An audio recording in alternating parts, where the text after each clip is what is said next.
about now. Thank you so much, Ojo. And I'm going to be your facilitator for today. Now, guess what? This is going to be an exciting conversation. It's going to be a chit chat, not necessarily a lecture, right? We're going to be addressing something very important, and I will love for you all to follow me closely and engage with me, okay? Engage with me. So I don't feel like I am boring you out. So I don't feel like, oh my God, are they not enjoying what I'm saying? Or am I not speaking to them? You know, I want to be sure that me preparing to speak to you all today wasn't done in vain in terms of preparing for the wrong audience. I want to be sure that I'm speaking to my people. So thank you once again, Ojo, Oyewole, Oluwatosi, Taiwo, Audrey. I'm struggling to pronounce that name, but I'll start with the first three. Ace, right? Ace, Debsy, okay, Vivian. Let me just call you Vivian. All right, and everyone else. So we're going to get started, but Jennifer, kindly take out all note takers so that the messages from the note takers are not interrupting the chat messages, important messages in the chat pretty much. So my screen is coming up right about now. Please let me know once you can see it. Okay, we're treating or discussing a very interesting topic, going from, you know, hearing, oh, we do not sponsor, to you landing a job. Yes, the conversation today, the topic specifically speaks to one keyword, which is sponsorship. But I know that this has been something that has affected how people position, people apply, and how people see opportunities. So I want us to take it a step backwards today, right? Not necessarily going back, but just taking a step back so we can view things from a broader lens. And then we're like, okay, this is how I want to strike moving forward. This is how I want to approach it moving forward. And then it's ahead from there. Okay, so like I said, please stick around, stay with me. 1 hour, 30 minutes, we're done here, and it is going to be one of the best weekends that you've decided to say, oh, let me join a session where, you know, they just talk about things that I'm interested in. And like I said, I am going to make it worth your while. So as we're about to get started, I would like you to invite your friends, your colleagues, your family members that you feel a conversation like this will out. So I will introduce myself in about a few minutes, but I'd like to get to know you first. I can already see your names on the tab, right? So you don't need to type your name.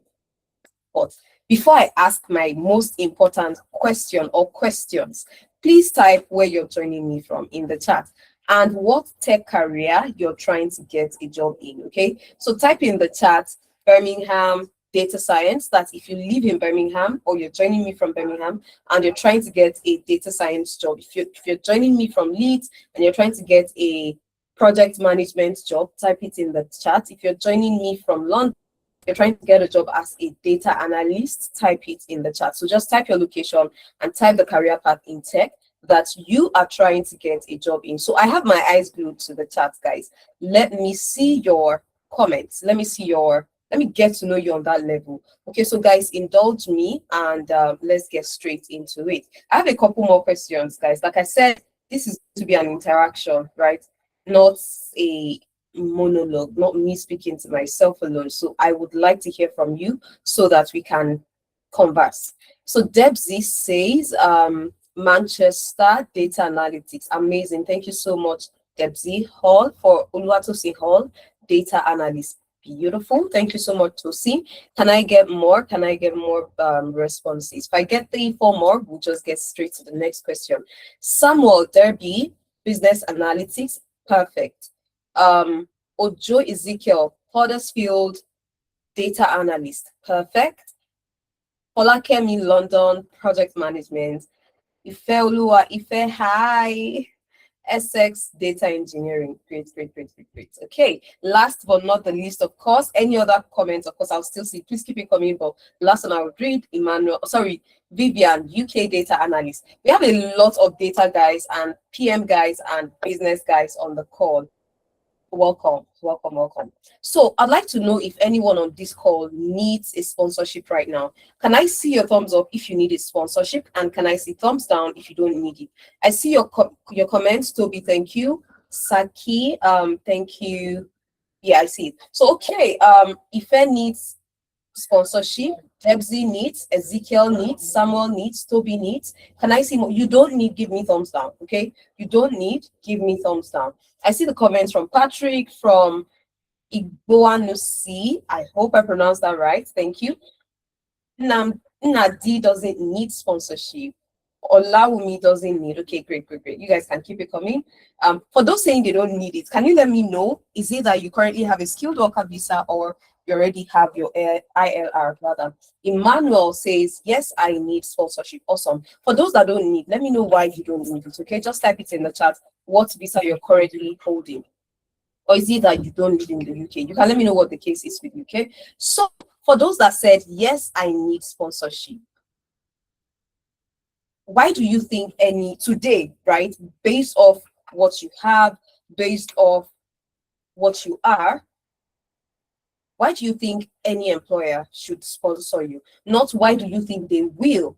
I'm saying, why do you think they should sponsor you? So Ife and Debsy and everyone else that said, I need sponsorship, why do you think they should sponsor you? This is a conversation between me and you guys, right? And I want us to actually break things down, dissect it, and see the perfect reason why you might still be experiencing blockers on that end and what you can do to get it, like Vivian, right? So Vivian says, I have a skilled worker visa. Perfect.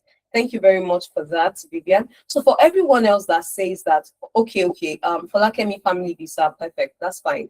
So for everyone else that said, I need sponsorship, why should any employer sponsor you? So while you're typing in the chat why an employer should sponsor you, let me just quickly turn off my camera and put it on. I think it's too whitish. So yeah. Let's see. I think it's coming up. So yeah, my name is Omomi Victoria Samson. I am one of the co-founders here at Amdari. I'm also the Chief Technology and Business Officer. I have close to a decade experience working in tech now. I started my career as a software engineer, transitioned to product management, transitioned to business analysis, and in the last 2 years, I've been building Amdari with other co-founders, amazing smart guys who also moved to the UK on study visa, tried to, of course, build experience on the side while working in the warehouse, while doing all of that, building experience on the side in professional fields that they wanted to truly get a job in, not being stuck doing survival job, right? Not being stuck doing a job just to exist or survive. Before building capacity, let's build it to actually excel, not to survive. Okay, so that's the essence of us starting Amdari. It's from a place of personal pain points, a place of personal experience. For me, moving into the tech space, I had to do internship before I could even get a job. And that's why I said earlier that I'd like us to take it a step backward today, just to look at things from a broader lens and see exactly the approach you should use, the route you should take, and how best to go about this. So for everyone just joining, I appreciate you. Thank you so much for joining us. We haven't really gone far into the conversation. I'm just introducing myself and also getting to know a couple of people on the call. And like I said, we've really not started. But one thing I can assure you guys and guarantee you is this session is going to be worth your while.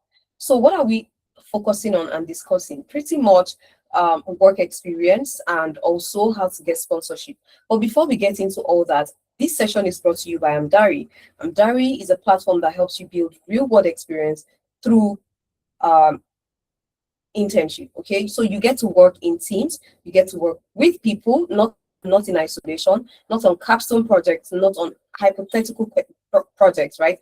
You get to work on real business challenges in teams and with people and with a team lead. I'll break that down as we go further into this session. But the career paths that we currently focus on are career paths that are in high demand. They also exceed the salary threshold for sponsorship, and transition is entry point is quite easy if you know exactly how to go about it. And what are the career paths I'm mentioning? Data analytics, data science, business analysis, project management, cybersecurity. Okay, so I'd like you to give me thumbs up if you've already taken a course in any of the career paths I mentioned. If you haven't, give me thumbs down. So thumbs up if you've taken a course in data analytics, data science, data engineering, business analysis, project management, or cybersecurity? Can I see your thumbs up? Can I see your thumbs up? You've taken a course in any of this. Thank you, Ire. Thank you, Olakemi. Don. Olariwaju, not yet. Emmanuel, yes. Okay, great, great, great. Igwanusi, yes. Ojo, Ezekiel, Debsi, everybody, yes. Okay, awesome. Jessica says not yet. Okay, that's fine, Jessica. This session is still going to be worth your while. It's not going to be a waste of your time at all. Just see this as you being here early, right? Again, honestly, you guys stay with me. You would understand clearly why I am saying all this that I am saying. So, and of course, we're taking questions towards the end of this session. So if you have any questions as I into the conversation, as I break down, please ensure you write it down, okay? Or type it in the chat. If I am able to read while responding, I will still, attend to you. Just like Tolashe, who says, oh, I like your name, Tolashe. How about digital marketing? Okay, we do not have digital marketing, actually. We do not have it. It's not one of the career paths that we help professionals gain experience in, okay? So that's what we do at Amdari. We help you gain experience through internship. Sorry, Don, I guess your career path is not here. But trust me, this conversation concerns everybody who is either transitioning or trying to get a job. As long as you're in tech, it doesn't matter if I called your career path or not, still concerns you. So, because at the end of the day, this is a valuable session meant to educate you and help you understand how to navigate the job market better and easier. Okay, so the success rate of this internship at Amdari has been mind-blowing. Mind-blowing because we've experienced 60% success rate, because out of 10 interns, about 6 of them get to land jobs within 4 months. Am I saying everybody gets a job in 4 months? No, that's not what I'm saying. What I'm saying is that some people get a job in a month, some people in 2 months, some people 3 months, some people 4 months. Some people even get the job after the internship.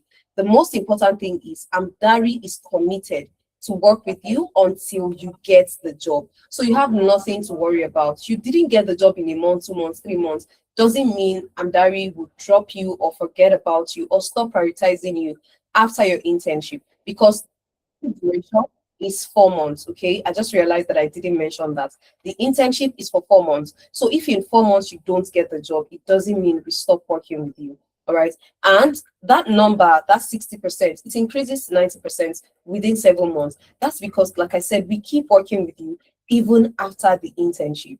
And our interns experience their first interview within the first 6 weeks. All right, and it's about 85% of them that get to land their first interview within the first 6 weeks. That's because we revamp every intern's CV, by week 5, and we optimize your LinkedIn also by week 5. So you can start applying to jobs by week 6. So you see why the work experience program really puts you beyond projects, but even transcends into employability, applying to jobs, and everything that just makes that process easy for you. And for every intern who has experienced success in this program, they always attribute that success to the work experience and how it made them either see the opportunities that lie ahead, or it made them prepare better, or it gave them confidence. Everybody's story is just unique.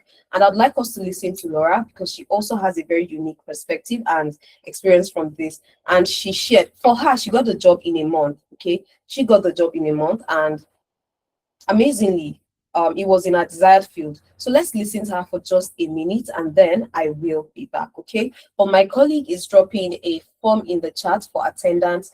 That's so that we can send the slides from this session with you, and also the video. But guess what? There is so much more which I'll tell you. But you want to fill that attendance form. But please, let's listen to Laura for a minute, and then I will be back. Okay. Awesome. So yeah, I know you mentioned it before, but can you just just talk in specific terms, the things about Amdari, or the experiences, or the Amdari processes that actually contributed to the success of this, you landing this role? Okay, so when I joined Amdari, I was told that within 2 months of joining Amdari, you're going to get a job, because I've been having so many jobs here, and I was like, okay, I wasn't skeptical because I saw the reviews on Instagram before joining Amdari. I was like, let's see how it goes. I wasn't expecting in my wildest dreams that I'm going to land this role within 1 month. I just joined Amdari last month. So this Amdari internship program really helped me, to be very honest. It helped me. It helped me. And I became very proud of myself. I was able to get some insights into, here in the UK, they would say, oh, it's very difficult for an immigrant to get very lovely jobs, corporate jobs, and all of that. It was very hard to believe. But Amdari helped me see that this is very possible. You can learn whatever you want to. You can get that job. So Amdari has really opened my eyes to, opportunities and how to get these opportunities, to be honest. Awesome. So I had to reach out to Aziz and I told him that, okay, this is a document control. Okay, I thought I unmuted it myself. All right. Can I see a thumbs up if you heard everything Laura shared? But while you're giving me a thumbs up, Vanusi says, quick question, please. Is this session only for people who need sponsorship? Secondly, do you provide internship for people who don't need sponsorship? This session is not only for people who need sponsorship. This session is just addressing one of the many topics that applies to people living in the UK trying to get a job in tech or not, right? So it applies to everybody. So it doesn't matter, Vanusi, if you need sponsorship or not. Trust me, please just stay with me. You would get to hear clearly what we're addressing. Thank you, Glory. Okay, awesome. Sanus, okay, Tolashe says, quick question, please. I studied MS management with digital marketing, and I would like to do internship. Okay, so we don't have digital marketing, but Tolashe, like I mentioned earlier, I would like you to stay on the call because you might just pick something that works for you, right? So do not already disqualify yourself from this session based off the programs that we focus on. This might still help you decide on, pivoting to something else. You never can tell, really. All right. So like I mentioned earlier, we have a couple of interns who land jobs while in the program. But we have people who get it even after the program. For those just joining, welcome. You've not missed a thing. Okay, we're just, at the very start point. So Samuel is one of the people who got a job after the internship, a month after the internship, and he attributed that success to the internship, obviously. Now you can see right here where he dropped the message is the alumni community, and he says, hi guys, it's a good news. I landed a business intelligence engineer role this week. Thank you so much, Amdari. You can also see this other person. Good morning, everyone. Please, who are those in charge of giving reference? And he was responded to. That's because beyond the work experience, we also give you reference letter. It's important for you to understand why reference is important and the role it plays. And I would sincerely love to touch that also. So like I said, I don't want to say too much at this introductory point so that I don't already say everything, as we still have a couple of things to cover. And I want to manage the time so well so that I can also hear from you guys, okay? So this is another person who got a job after the internship, and this was when she was still in the phase of applying, getting, to the next stage of the interview, to the next stage, and the next stage, and the next stage, and the next stage. And for us at Amdari, the only time we leave you alone and you're on your own, like you, God, and of course, luck, right? Is when you are in the interview room. When it's you, the panel, and of course, the panel, HR, and everybody. That's when it's just you. But anything outside of that, we work with you closely. From your interview prep to your CV revamp to even what makes it easy for you to apply automatically and easily, which is one of the things that I will be sharing with you today. That's everything you get in this program. So this is one of the co-founders of Amdari, Adeza Suleiman, amazing tech professional, and he's been doing this for over a decade now. He has helped over 2,000 professionals transition into tech through training and internship. And like I said, this is based off personal experience, moving to the UK, trying to, of course, gain professional skill so that he is not stuck doing menial jobs. He's currently based in Canada, by the way, and the dream and the goal to keep impacting more professionals, more immigrants continues, and we're still committed to doing that. Last but not the least is Efimena Ipro, the third co-founder of Amdari, also transitioned into the tech space with a non-technical background. So if you have a non-technical background, trust me, you're not alone, and there's so much you can achieve. All right. So he moved to the UK for his master's, and then he worked in the warehouse for, I think, the period of his PSW visa days, and that was the period he was building on the side through internship, through projects, through every means possible just to build the right skill so that he gets to do a job that he would truly love and enjoy. And he's also based in Canada at the moment. So there are a couple of things we'll cover today: the fact about visa sponsorship and immigration rules and reforms, and also how to truly stand out. Like I said, even if you don't need sponsorship, this session still concerns you, because there are a couple of things that are important. Sponsorship is not the first on the list, it's not the second, it's the last. So trust me, everything from top to bottom concerns you except the last thing. For those that say, I already have sponsorship. But for everyone else that says, oh, I still need sponsorship, yes, then you can now add that sponsorship. Because I see most times when it comes to applications and approaching, this application, the first thing we have in our mind is, oh, sponsorship. Whereas for the recruiter, that's the last thing, right? They need to see that you're valuable first. And this is going to be very practical and interactive. So we're getting to the very interesting part of my conversation with everybody today. So I want you to understand that those jobs you see on the job board, they do not exist because, oh, companies just want to hire, or they just want to sponsor, or they have money to sponsor, or they want to help, charity and all that. That is not the case, all right? What companies wake up to is problems waiting to be solved. It might be good problem, it might be bad problem, but there is a challenge, there is a problem. Good problem is, oh my God, we're expanding, we need extra hand. Oh, we have this project and we've delivered it, but we still need more people, to take on more projects because we seem to have multiple projects in comparison to before. That's a good problem, but it's still a problem, right? So whatever the case is, oh, we have a skill gap, bad problem. We need somebody that can do this. And sometimes skill gaps exist because your company is growing. So even that is still a good problem, not necessarily negative. But what am I trying to say? Your job title is birthed from a place of frustration for a founder or for a company, right? It starts from them experiencing a frustration, experiencing a problem or a challenge, and then from there they spell out a job title. Who is the person that can fix this problem, right? We need a project manager because we have more projects now, we need extra hand. Or, oh, we need a data analyst because we are not working so well with our data. We have so much data at our disposal, but it doesn't seem like we are utilizing it effectively, right? And that's really affecting our growth as a business, right? And we don't want to get to the point where, oh, we're experiencing some form of stunted growth or anything in that regard, right? So they start to call out job titles from those experiences or even a frustration. Now, if that has been established, then you need to know that if they consider to sponsor you at any point, just bear in mind that that would be the final part of the conversation. So the biggest misconception I have seen about sponsorship is from the part of people, oh, I need to find companies that sponsor. That's always the first thing that comes to mind. What are the companies that sponsor, or which companies sponsor? Now, while that is not wrong for you to think that way, you don't need to make it the first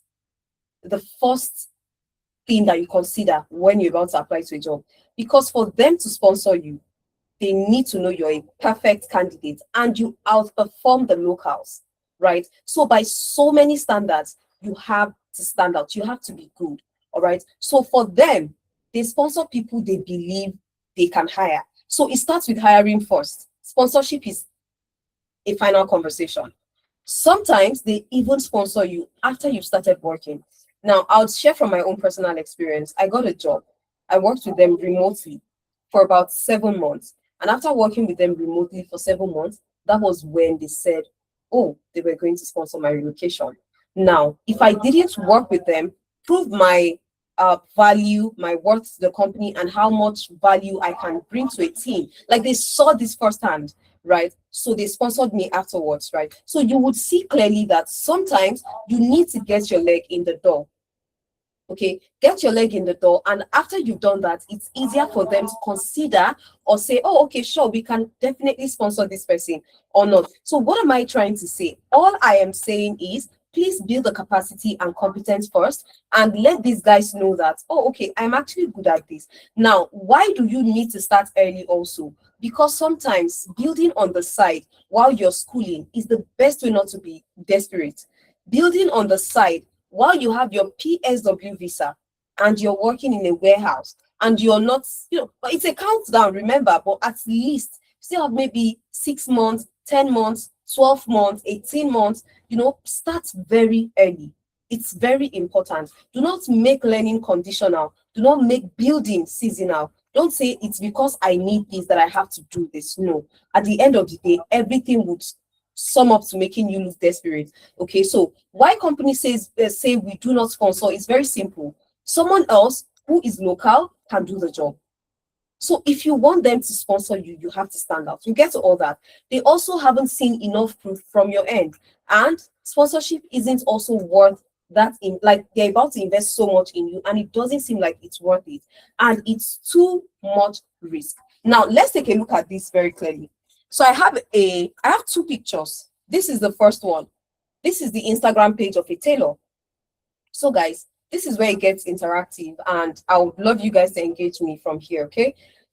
This is the first tailor and this is his Instagram page. Let's take a look at this for like 5 seconds, okay? Let's look at this for 5 seconds. I'm sure you've seen everything you want to see. Fabric pictures, sketches, quotes, flyers, you've seen it, okay? Now, this is tailor 2, okay? This is his Instagram page. What do we see? A groom that is rocking his suit on his actual big day. His other clients, his different client testimonials from his clients and all that. Who are you going to first consider for a job? Let's start with consideration for a job. Who are you going to consider for a job? Based off these 2 Instagram pages, right? This is the first page. Thank you, Igwanusi. Please, guys, I would like you to indulge me and type in the chat. This is the first guy. This is his page, okay? And then this is the second guy, and this is his page. Thank you, everybody. Ufoma, Moses, Patience, Needful, BB. Okay, thank you, guys. So can I get more responses? Amazing. Thank you, guys. Thank you, guys. We are 64 on this call, guys. Okay, one with visible experience and hands-on projects. Perfect. Right. So everybody is going with B. Now that is the person you're considering for the job. Let's hold that. Okay, now who will you pay to bring down to London? Let's say all of us on this call, right? Let's just imagine that you live in London. Now this tailor lives in maybe he lives in Leeds or Birmingham, and you're having a wedding or an event in London or whatever the case, and you need this tailor physically present, right? Which tailor will you invest your money to pay for his flight ticket and bring down to London? Exactly. Everybody's still picking B. So tailor A is just the guy with the certificate and has been looking for an opportunity to showcase his skills. But then there is tailor B, who has a showroom and you can see his work. Can you see? Look at his work. Different suits, different blazers, different, like a proper, serious looking tailor. Thank you, everybody. Everybody is going with B. You are going to invest your money in bringing B to London, not A. Can I know why you all are picking B? For the first one, which is consideration for the job. Like I said, it starts with you even saying, I would hire this guy before you now put in your money to sponsor anything, whether it's sponsoring their relocation, whether it's sponsoring their stay in the country, whether it's sponsoring their travel to another destination, right? Temi says evidence. Thank you so much, Temi. Can I get from more people?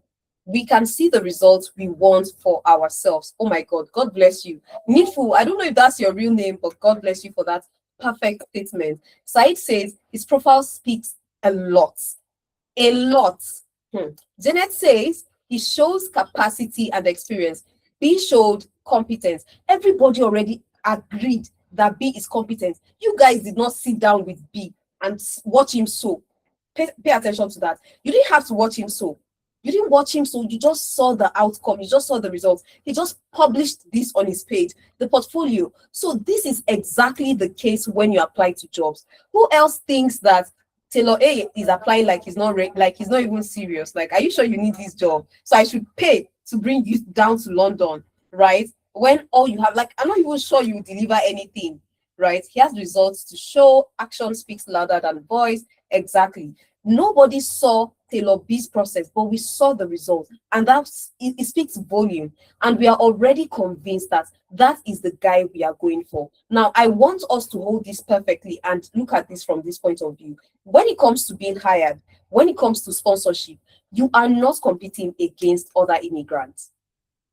You see that statement of, oh, we are going with B, right? We would still come back to that. But if you look at B and A does not have experience, B has experience. So you are not competing with fellow inexperienced people. You are also applying to the same job as people who have worked with Google, who have done internship with a startup or a scale-up, who have worked for 1 year with one company, with one consultancy firm. Whatever the case is, you are not applying to a job with people that are also inexperienced as you. So how do you intend to beat them? You're applying to a job with, you're applying and competing with UK graduates, experienced professionals, right? Internal candidates and employer referrals. Now, I would like to go back to this post. Just give me a minute. I'd like to go back to this post, this one. Now, look at this page. One thing that would make us, this particular post from Taylor B, one reason why we're going with Taylor B, there are different things that would really influence your decision. Different things. It can be the quality of people he's sewing for. Who agrees that sometimes maybe you're moved by the quality of people they work with? Who agrees with that also? Like, okay, look at the premium people he's sewing for. This guy would definitely not give me fluff. Awesome. Thank you, Tammy. He's definitely not going to give me rubbish. Look at the quality of people he's working with. Guys, I tell you, I've experienced this firsthand. Yeah, quality of work also. And you already know that exactly. Brand endorsement. You already know that for quality people to trust this guy, right? It speaks volume. Then you can also see the quality of his output. It's glaring. It's on his page. It's everywhere on his Instagram. You can see them, right? So based off this, he is now doing one thing. He is clearing your doubt. You don't know either of them, Taylor A or Taylor B. You don't know either of them. And because you don't know either of them, it means they need to do the work of making it easy for you to pick them or choose them. Let's go with the word choose, right? Pick me, choose me, the same thing. So they need to make it easy for you to choose them. And the best way is clear your doubt. Taylor B does not need to speak too much English. Honestly, the page, the quality of people he has worked with has done so much in helping convince you. How has this played out in corporate, in consulting, in tech world, right? Reference, the quality of the business you've worked with, the company you've worked with, but then you're applying to a job and your CV does not have anything that speaks to maybe working with a company. I just see capstone project. That's one. Then number two, your CV does not show me that you've even worked with a company that will be like, oh, okay. Do you know why it's important? Because the other people you're competing with are these guys. Employee referrals, internal candidates, or head-hunted candidates. Head-hunted candidates, because for me to headhunt, I definitely saw something in this person I am sending a DM to, right? I'll show you guys. I have that DM I got from 2021 from LinkedIn.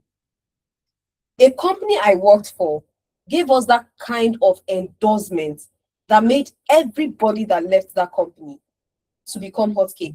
I am not speaking because I suspected it from my own experience, but I saw my colleagues and my friends from that company get jobs immediately or get poached on LinkedIn. I promise you guys. So it's either I see them post, I'm like, oh, so what I assumed played out in my case wasn't just an assumption.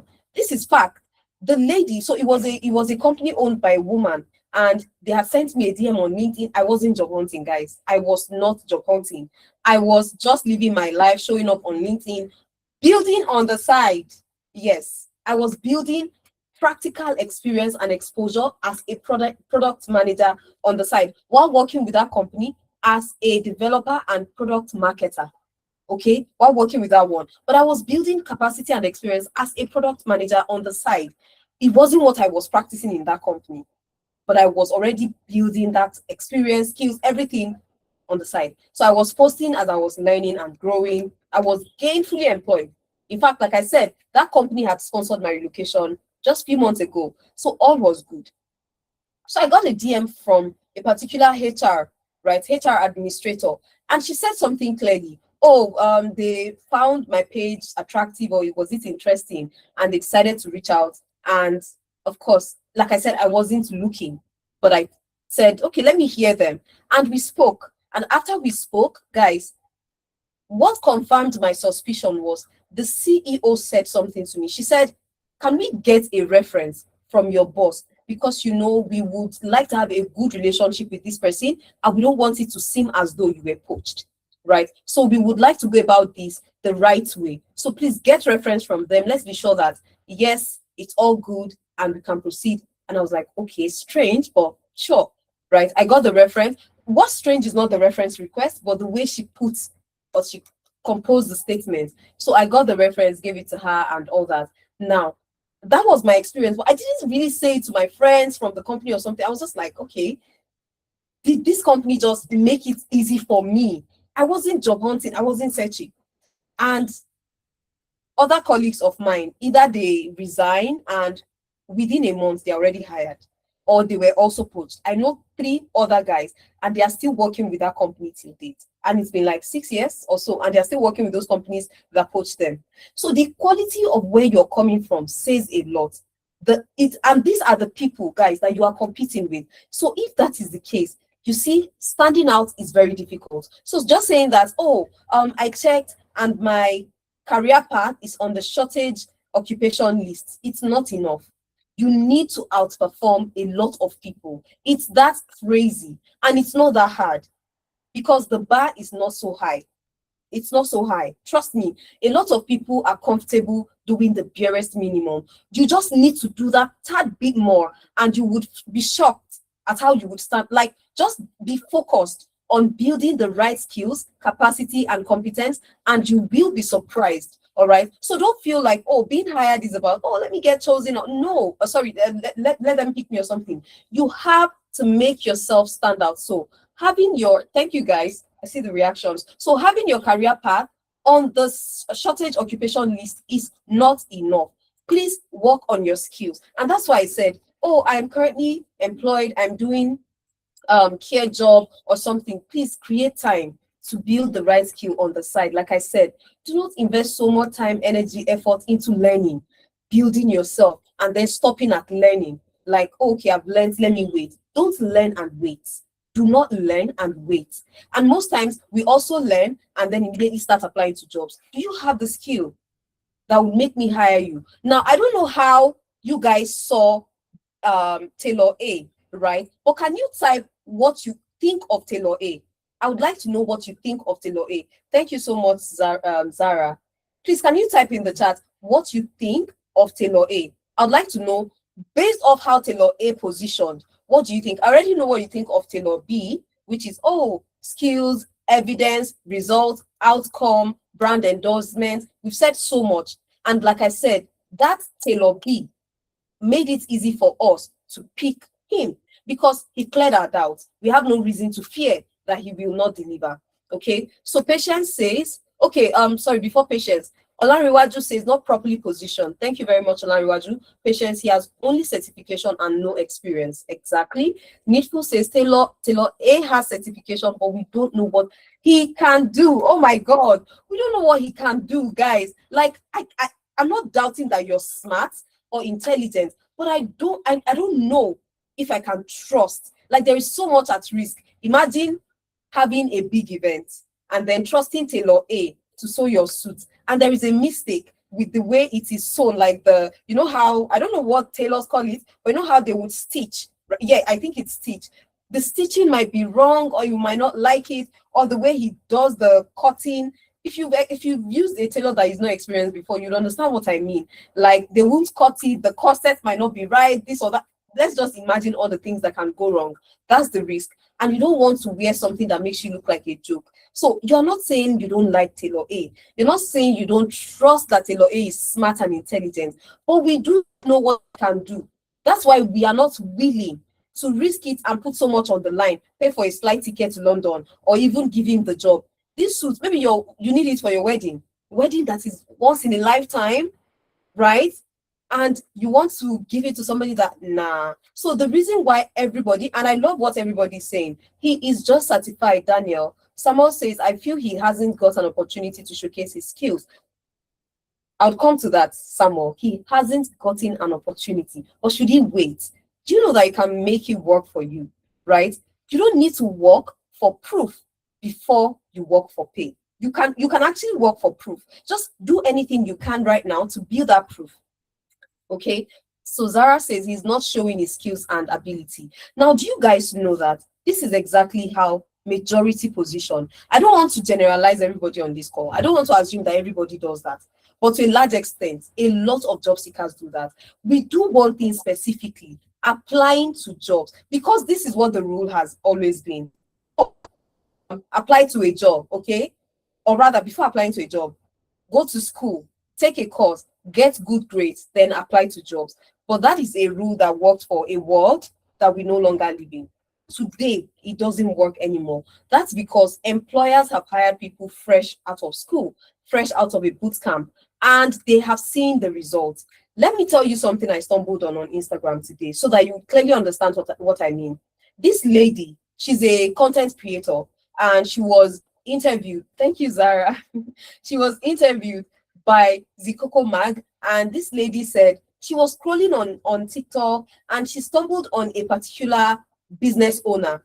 This business owner has different titles on her bio, and she said she took a teeth whitening course for 4 weeks and she's certified and you should patronize her. She has an aesthetic beauty. She's like a beauty esthetician, right? So you can patronize her. And this lady that stumbled on her page said, wait, I should patronize you for taking a course of 4 weeks. And then there is one doctor that spent 6 years, 5 years going to studying dentistry, right? Learning. And there is you who just learned it for 4 weeks. And I should trust you for my teeth whitening process. You that you've just learned for 4 weeks. That's the same thing with tech, guys, right? Even academia has something called sandwich degree. You take a course, you have work placements in between, maybe 6 months, maybe 1 year, because they know it's important. So why should you take a course of 4 months, 3 months, tech course, or even a YouTube video, that's all you watched, and then you assume that, oh my God, I am ready to start applying to jobs? You can't get it. Do you know why? Because a lot of these founders have already given chances to people like that. That's why I love what Samuel said earlier, right? I feel he hasn't gotten an opportunity. They won't give him that opportunity because that would be him telling them to trust him as Taylor A, who we can't tell if he's going to, and there is a lot on the line, right? There is a lot on the line. So you now give him that chance and it doesn't look like what you want and you're disappointed and you're not the tailor. How do you want to correct him? You're not a tailor, right? You don't know how to, so you just know what you want. You know what it should look like. When you see it, you know, yes, you got it right. Right? That's the best you know. So you just need him to know how to do his job. So this is your job, this is your line, this is your expertise. Just all I want is this type of suit, right? This type of blazer, this type of fabric, this type of design. That's, I know what I want, but I can't do your job. It's the same thing with founders. I'm the CEO of a company. Does not mean I can do the job of a cybersecurity analyst. I can have an idea. I can be a risk taker or as an entrepreneur, right? But it doesn't mean I can do every job title. See, the only time a founder is working on their idea alone is when it's just in their head. The minute you think of implementing the first thing that brings your product to life or your idea to life, you need the first person. Then you need the second person. Then you need the third. And then you start with your lean team and you guys are building together. But you, as the founder, you have your area of expertise. Most founders are always more like, they're more skilled when it comes to marketing, sales, and all that. But you see the actual technical side, they will not hire people for it. But then we also have more founders who are like technically savvy, right? Maybe high-end tech, like software development. They are not even into marketing or sales or anything growth. So you won't see, they can just build their product. Then they hire the actual salespeople, the CMOs, the marketers, you know, that's when, so imagine me hiring an expert as my chief marketing officer, and you expect me to be the one to tell you the step one of your job step. No, I just know that I know the results I desire for my business, right? We can talk, we can brainstorm, but I can't do your job because your job is not my job title. It's not my background either. It's the same thing with the case of the tailor. So guys, do not wait for the opportunity to present itself. You have to make it work for you. Okay, build proof. You don't need to necessarily say, oh, I have to build proof or I have to work for proof and get paid. You can work for proof first. All right. So your goal is not to actually get sponsored. Your goal is to first become valuable. That's why when everybody was asking me earlier, Mom, is this session for people who need sponsorship? No, it's for all of us.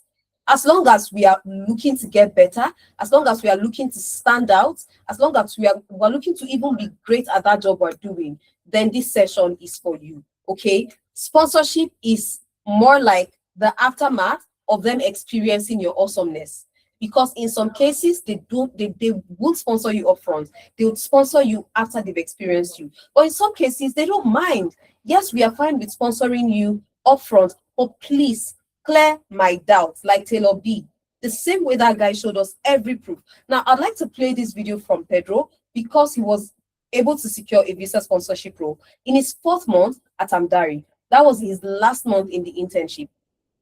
His video for just 2 minutes, and then I will be back. Please, if there is no audio, kindly call my attention to it. But thank you all so much. I really love the energy in the room, and I appreciate you guys so well. So please just don't drop off. Please don't drop off. Let's stay together till the end of this session. Let's stay together. I'll be done in about 30 minutes time, and I'll take your questions. And yeah, okay. So let me just share my screen so we listen to Pedro for 2 minutes, and then I'll be back. Thank you. Thanks so much, Pedro, for doing this with us.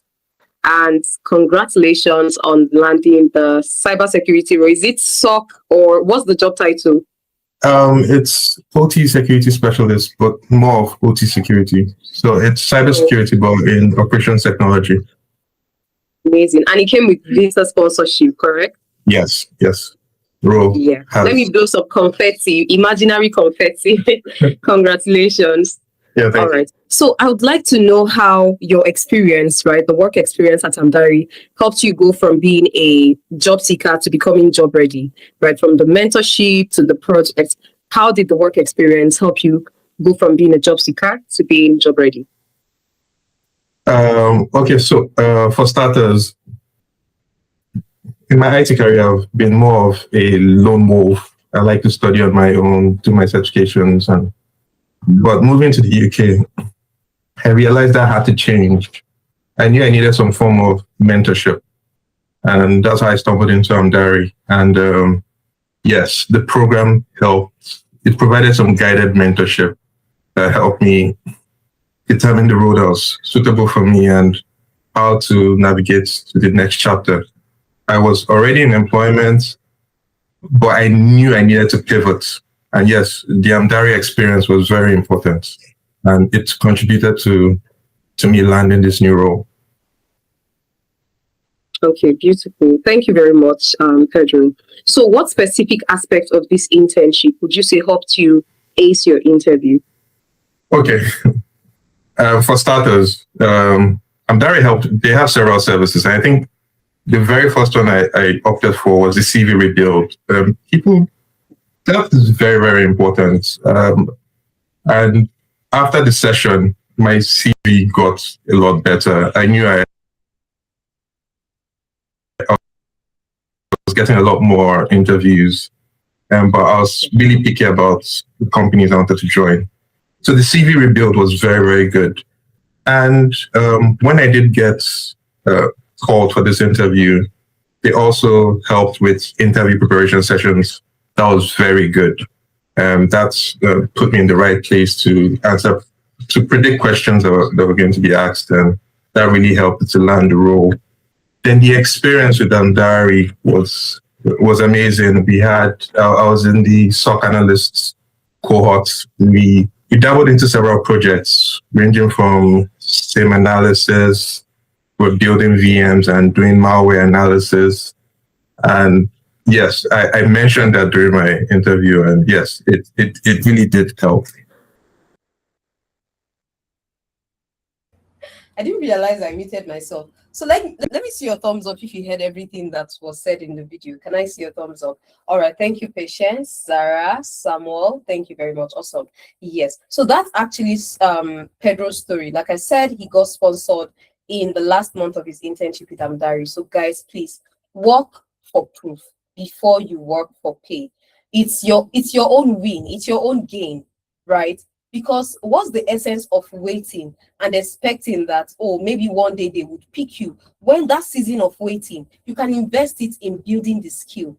Just like I think it was Samuel that said it in the chat that, oh, he has not gotten the opportunity to showcase his skill. What if he's building that on the side? He shouldn't wait until somebody says, oh, let's pick you, because hiring is all about being chosen, right? What will make somebody choose you out of many other options that they have? I was speaking to a team one time, a group of professionals one time, and someone said, "Ah, because at this point, I'm at the mercy of the employer." You're not at their mercy. They need you. The only reason why you feel you're at their mercy is because they have options. Honestly, that's why you feel like, okay, I mean, I'm at their mercy.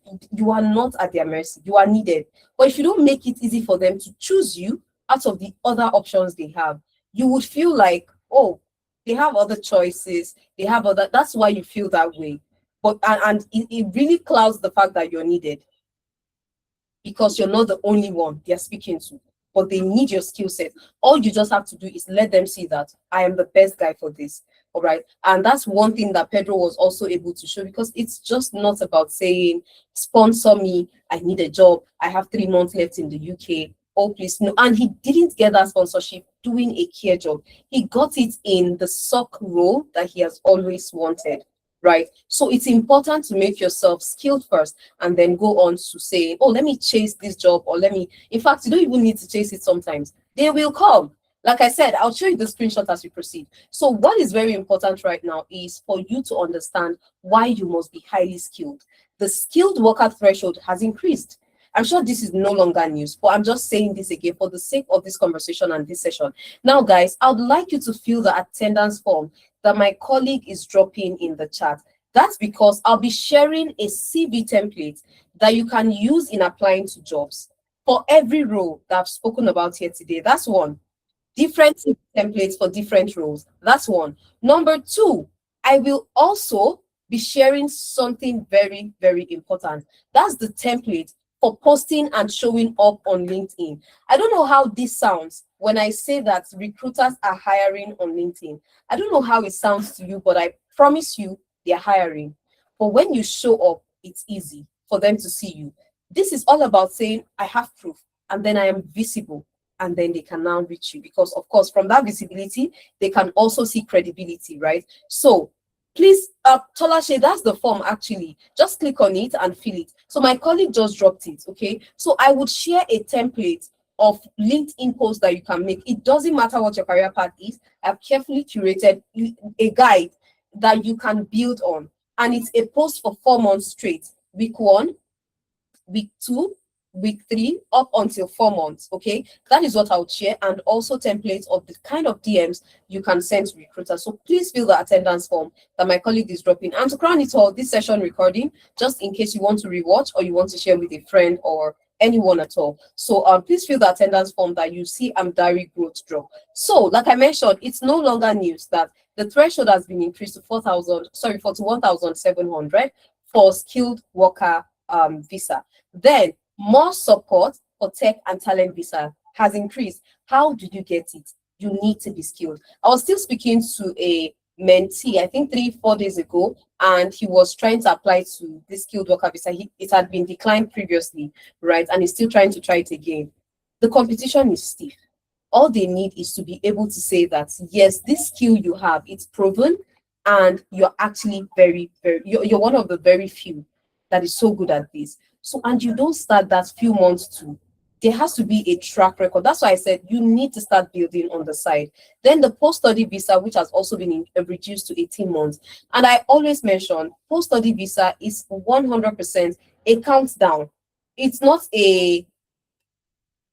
something that tells you, oh, you have time, you can relax. Please don't relax, right? Please do not relax. This is the time to build. This is the time to learn. And everything you build, learn, and acquire at this point becomes what you use as an advantage to get it done, not desperately, because you still most likely have like 10 months left. You've already done 4 months internship. You started applying early. See?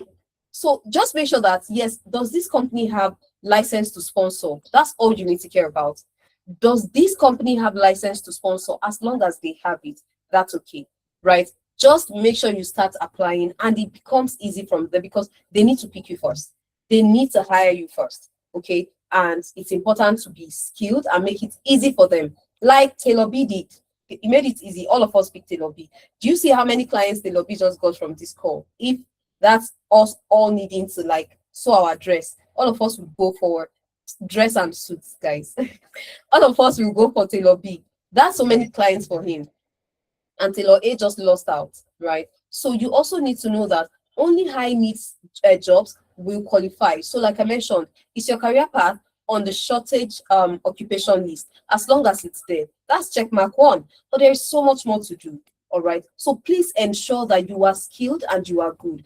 Guys, I would like you to fill the attendance form Olalekon. So don't just type your name, just fill the form that my colleague dropped in the chat. So these are key terms you should know. I'm sure most of us would have already been familiar with this. What shortage occupation list is, what immigration salary list means, what skilled worker visa list means, what skilled worker visa means, what temporary shortage list also means. So guys, I would send this to your DM. Okay, awesome.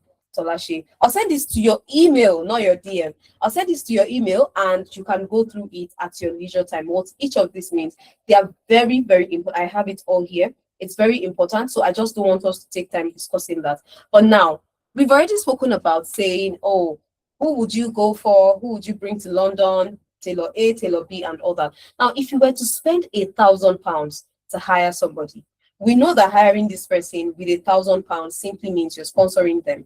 Right? So if you were to go this route, what proof would you need before you say yes, guys? What do you need to say yes to these guys? Thank you, Festus. What's that thing that you would need to say yes to this candidate that is going to be worth £1,000? So I see Olainka's hand is raised. Olainka, is it a response to this? Or you have a question, because I'll take questions towards the end. But let me hear from you, Olainka. So I'll just like, you guys can type, but let me just hear from one person verbally. So hi, Olainka. Do you want to speak? Because I actually just saw your hand raised, right? But guys, please type in the chat sincerely. You want to spend money on this guy. This is not salary. This is just sponsorship. What would make you pick the person? Oh, okay. Olanka, I'll take questions. I'll take questions shortly. I'm wrapping up soon. Okay. Joseph says skills and capability. Thank you very much, Joseph. Can I get more responses? What will make you drop this kind of money to sponsor anybody? Emmanuel says proof of work. Thank you, Emmanuel. Can I get more? Can I get more value he can add to me? So how many of us are this guy yet? We've all agreed why we are going with B. We've all agreed why we would drop 10K to sponsor anybody. Competence and value, if evidence choke. Dan, you're speaking like a Gen Z. Okay, awesome. So can I get more responses, guys? Proof of experience from Esther. Awesome. Okay, yeah, that's fine. That's fine. I think that's fine. Thank you very much, everyone. And also beloved, value he can add. Okay, I read that already, which is great. So guys, would you say that you are worth that £10 right now? Let's be sincere, guys. Type yes if you're worth it. Type no if you're not. This is not a case of right or wrong answer. This is a case of readiness. Are we ready, or we need to put more effort?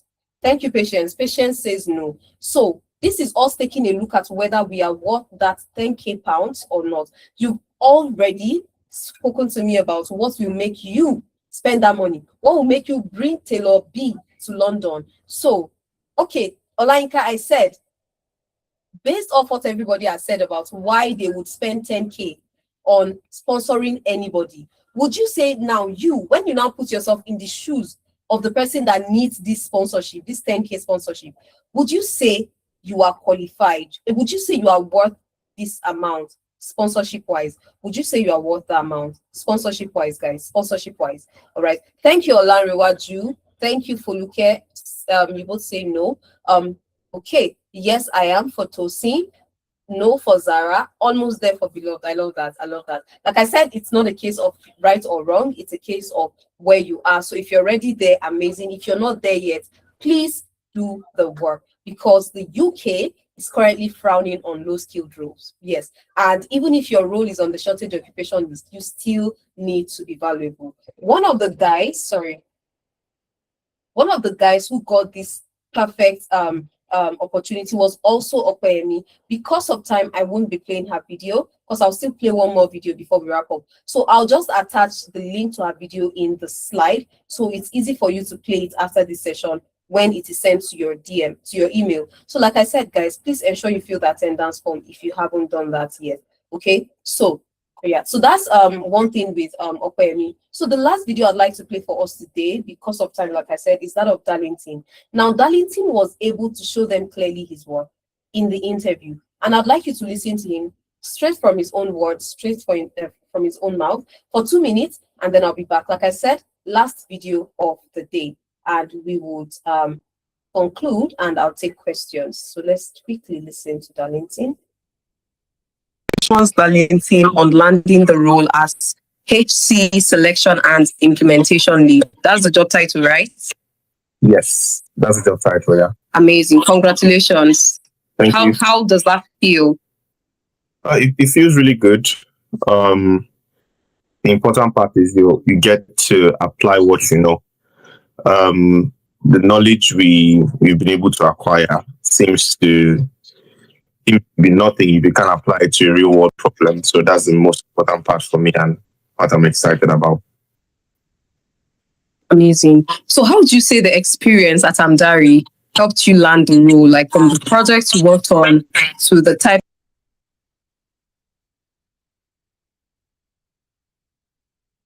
of mentor you had and all that? How would you say that really, really contributed to you landing this role? Well, in the interview, my background is data science and sales.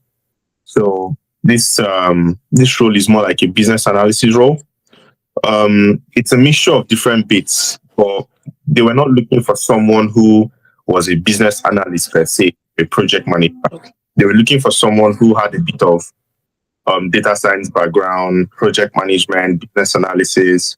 And funny enough, I had never heard of, I had never done anything on business analysis till I got to Amdari. And while I was there in the interview room, I was asked about things like mapping and how you scope the whole process. Just give us a rundown of what you would do if you were to start this role. And I just used everything I learned at Amdari. I spoke about the process, the to-be processes, the project charter, basically the terminology and the knowledge of what I learned very played a part in that interview. I seemed to be the person that gave them a clear idea of what they are going to achieve in a 1 year period, because they didn't know how to go about it. So they needed someone who was close to what they were looking for. And my knowledge from what I'd learned played a huge part in that interview, to be honest. Okay. All right, let me stop it right there. So give me thumbs up if you heard everything said in the video. My favorite always, thank you, Patience. Thank you, Taufik, Daniel, amazing. Thank you, everybody. So yeah, my favorite is always the part where he says, oh, he seemed to be the one that was able to show them what they could achieve in the space of 1 year, because they didn't know how to go about it. And that's why I said what I said earlier, that you are needed. You just need to make sure they see you as the best guy for the role. Make it easy for them to pick you. Make it easy for them to not doubt that you can do the job or not. Just like everything we typed in the chat, right? So these are just more people who got jobs. Francis got a job with Deloitte, and again, a couple of people that have gotten jobs in this capacity. So please bear in mind that getting a job is easy, but you need to start building experience from today, because that's the best way for you to stand out. Now, let's take a look at where the real filter lies. Sorry, oh my God. So where the real filter lies before they even consider sponsoring you. Like I said earlier, sponsorship is the last thing, all right? They need to even decide to pick you first. So competence filter is the first filter, and that is, can you deliver from one-to-one? So I'm hiring you to join my company today. I don't know this job title myself. I know that I need you, and I know the results expected for you to perform and for me to say, yes, you've performed, but I cannot do your job. So if you're stuck, I can't help you.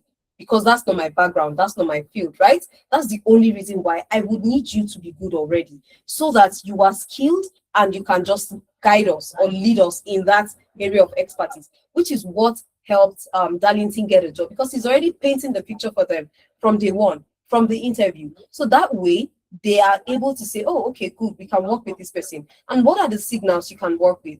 Projects, right? Show them project-based examples. That tailor showed us pictures on his Instagram. We also saw his showroom. It was easy to trust him. Tool fluency and also context. You can also see from the stitches to every, you don't have any reason to doubt. Okay, clear problem, action, and also result storytelling. If you've done it, if you've experienced it, or rather, if you've lived the reality, it's easy for you to say anything from that experience. Whatever question they ask, and it comes with any form or any type of follow-up question, you will be able to defend it. If they ask you brainstorming question, always my favorite, right? They ask you brainstorming questions in interviews because you would hardly see that coming. What can save you is truly having that experience and exposure, living that reality. That's what can save you. So that's what helps a lot. Then the next filter is the confidence filter. Do you sound worth betting on? Honestly, from our practical so far, we've kind of highlighted this so well. Do you look like you are worth betting on? And do you sound like you are worth betting on? That was why I went back to the page of that guy and I said, look at the quality of people that he has worked for. Look at the quality of the outfits that he has made also. And I mentioned how I was poached also from LinkedIn and I was suspecting one or two, but that conversation and also seeing this play out for my own friends and colleagues from that company made me confirm that, okay, they definitely want to be confident in picking you. This confidence is not about you necessarily. It's about them being confident in picking that conviction that yes, Olainka can do this. Yes, Timilein can do this. Like I should be able to have that confidence. So it's not just about, so when we speak about confidence in interviews, it goes both ways. It's not just you. I also should be confident that I can trust Ire, that if I recommend Ire for this job for my client, who is my client? The founder that has hired me as the recruiter, the founder that has hired me as HR, that's my client. If I have the habit of giving them bad candidates or bad recruits, that would spoil my reputation. And then they would either fire me or not renew my contract. Omomi is always giving us candidates that I don't even know where she gets them from.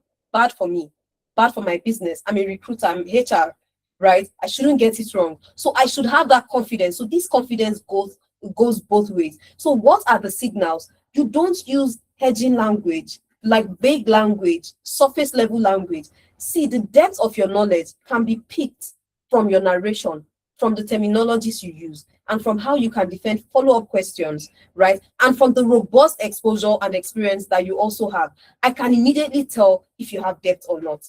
And depth can only be birthed from actual experience. You cannot have depth. So I was speaking to what I knew as a front-end developer. It was just write front-end codes.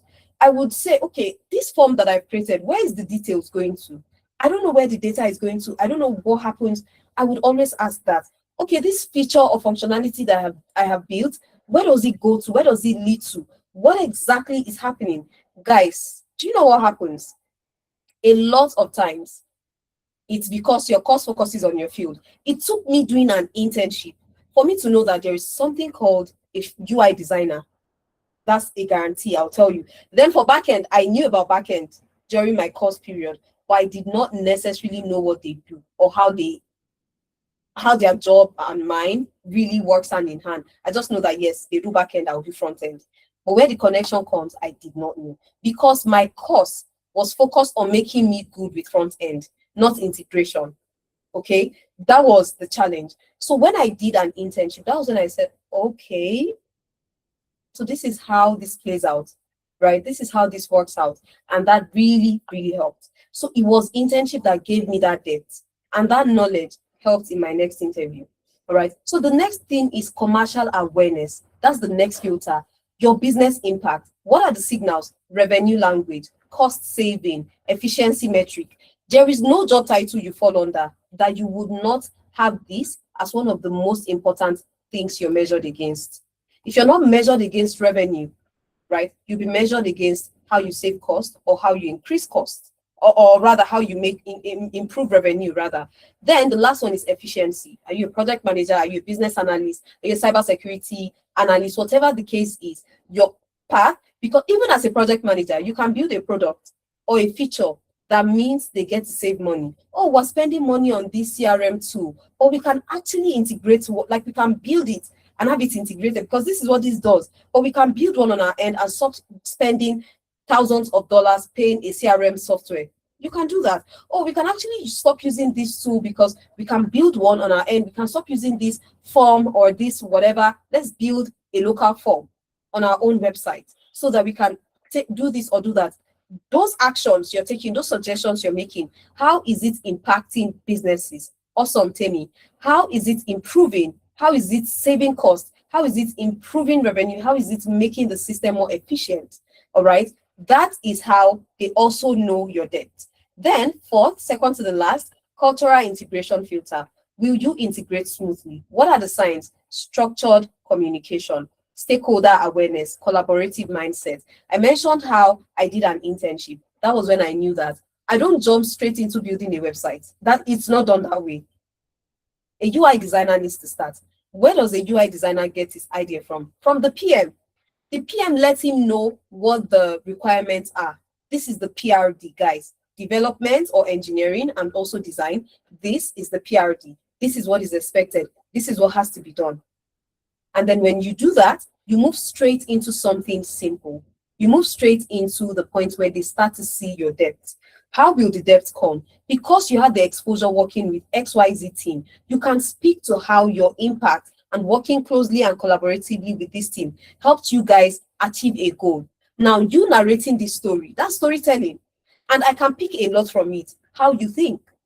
I can pick a lot from it, from how you think to how you work, right? So if you're the type that takes initiative or you wait for something to be handed, I would pick a lot from that conversation. And this helps me see your cultural fit.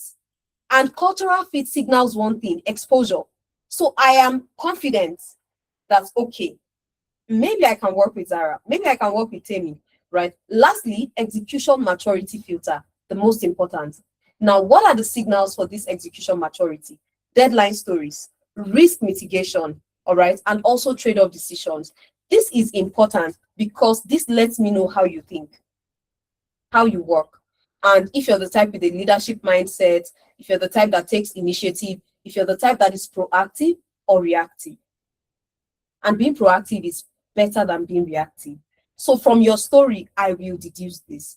This helps. Then deadline story is important also. I spoke one time about how, oh, you just say, I was able to help a company increase their revenue by let's say 50%. You say that, then there is candidate B that now says, I helped the business achieve a 50% increase in revenue in 2 months. Then there's another person that says, I was able to help the business achieve a 50% increase in revenue in 9 months. The person that did in 2 months achieved better. The person that did in 9 months gave us more context. Then there is you that did not mention deadline. You just said you achieved revenue. Was it in the entire 2 years you worked with them? Or was it in 1 month? Or just give us context. So you want to add timeline to your story. It's important because that speaks volume. I can already do my analysis. Okay, for you to achieve this, that tells me you work like your rate of work is amazing. It is telling me so much that is clearing my doubts, whatever doubt I have. All right. So I might not delve deep into this because of time, but you guys can definitely take time when you get the recording. So I also attach the link to this Tech UK analysis. It's for you to know the opportunity that lies out there. It is a lot. Recruiters are hiring. All you have to do is to be skilled. Okay, the path is clear. Your career path already exceeds the threshold. You've already taken the first step. You've taken a course. Do not stop there, because like I said earlier, what you currently feel, oh, take a course, apply to jobs, that worked for a word that doesn't exist anymore. So please do the needful. If the system says we need you to have experience, make it work for you. All right? Don't wait to be picked. Start building capacity. Do not wait to be picked. What are the career paths that are currently being sponsored for? I've highlighted it. Data analytics, data science, data engineering, business analysis, project management, SOC, GRC, not limited to this, guys, not limited to this, but these are the most important career paths that we currently focus on, because obviously there is high hiring demand for this career path. Now, the salary threshold for them typically is what you see on my screen. In case you don't also have this information before, I attached a link to some of the reports and where I gathered this from. Okay, Zara, at this point, maybe I would give you a gift. Thank you for the encouragement. So data analytics is around 75%. So, oh my God, 75K, guys, to 83K, okay? Then for data engineering, it's about 75K plus also. For GRC, it's about 50K to 80K. It really depends on the company. It can be more than this, guys. This is a range. This is a range. It's not cast in stone, and depending on the company, it can be definitely more than this. Then we have for SOC, which is also around 60 to 85K. Like I said, I attached the link to the report so that you can clearly go through it at your leisure time. So if you've not filled the attendance form, my colleague is dropping, kindly do so. Okay, Jennifer, give me a thumbs up if we have more people filling it. Guys, I want you to have the slides and also the other resources I want to send to you, okay? So business analysts, for them, it's about 50K to 100K again. Like I said, it depends on the organization, it depends on the location, and also, honestly, pretty much the organization most times, okay? So I didn't mention data analytics. I did, Temi. It's here. Maybe you didn't hear. Look at it. It's here. Oh my, I can't skip data analytics for whatever reason. It's like one of the highest in-demand career paths. It's here, Temi. Maybe you didn't hear me when I mentioned it. I'm sure I didn't skip it. Yeah. All right. So why are these career paths very, very much going to work in your favor? Yes, exactly, Zara. I mentioned it, Temi. Maybe you didn't hear that. So, of course, the fact that these career paths, they have high skill level, which is the RQF level 6+, okay, which also has a major role. So, yes, Olanrewaju, so we actually closed DevOps. We kind of hit our enrollment threshold. We hit the enrollment threshold and it had to be, you know, closed. Yeah. Okay, so tell me, it's not the same. I'll explain the difference. It's not the same. Okay, so for this career path also, there is also a major difference, which is the fact that, sorry, not difference, the salary threshold that it exists, the fact that it's on the SOL list tautology, but yeah, and then it's also remote and hybrid friendly, so you can easily navigate. So I want you to take a look at this checklist that you need to have today for you to say you're sponsorship ready or even qualified enough for being hired. You need to gain relevant skills. Then you need to seek UK work experience. Then you need to network with UK tech companies. Then you need to demonstrate your value. Okay, very important. It doesn't stop at gaining the skill and certificate. That's been Taylor A. You need to do more. And that's because of those you are competing against. You need to understand the sponsorship climate or climb. You also need to make sure that your experience is on your CV and it's added strategically, and you tailor your CV and your application to each job and each role. So I'll just scan through this briefly because of time. Like I said, we're wrapping up. So these are more people who have gotten jobs in the program. I'm sharing this because I want you guys to know that this work experience guarantees you success.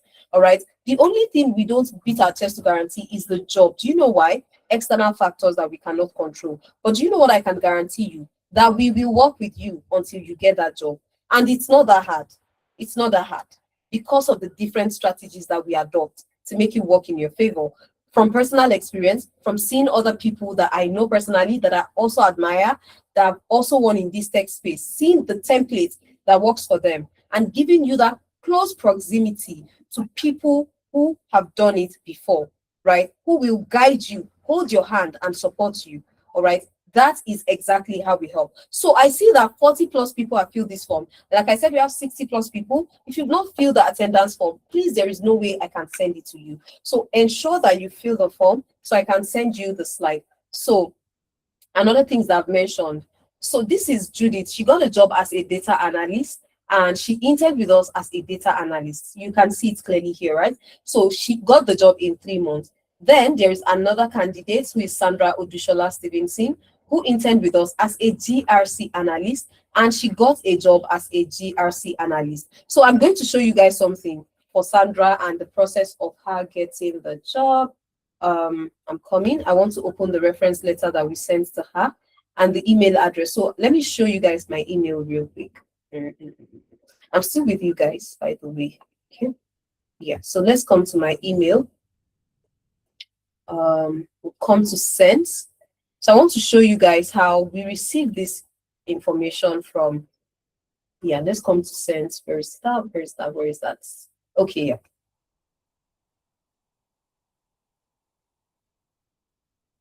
Just a minute, guys. Why is it taking forever? Oh my God. All right. Okay, while we wait for that, so this was the reference we sent for Sandra, and you can see here it says recommendation letter for Sandra, and this is the contact details of the referee, one of the co-founders of Amdari, Ifemena Ipro. Let's scroll down, and then this is the content of the reference, and every reference we award or send, we sign and stamp it, and the LinkedIn URL of the person giving you that reference is always there. Okay, so that if they want to confirm, just so they know that you didn't make this thing up, right? You didn't make it up. It's actually the people who have been able to, who you worked with, that are giving you reference. And like I said earlier, the quality of where you're coming from, the quality of people backing you up, it can also influence whether you hear yes or no. So let's take a look at this real quick. Let me just zoom in a bit. Aha.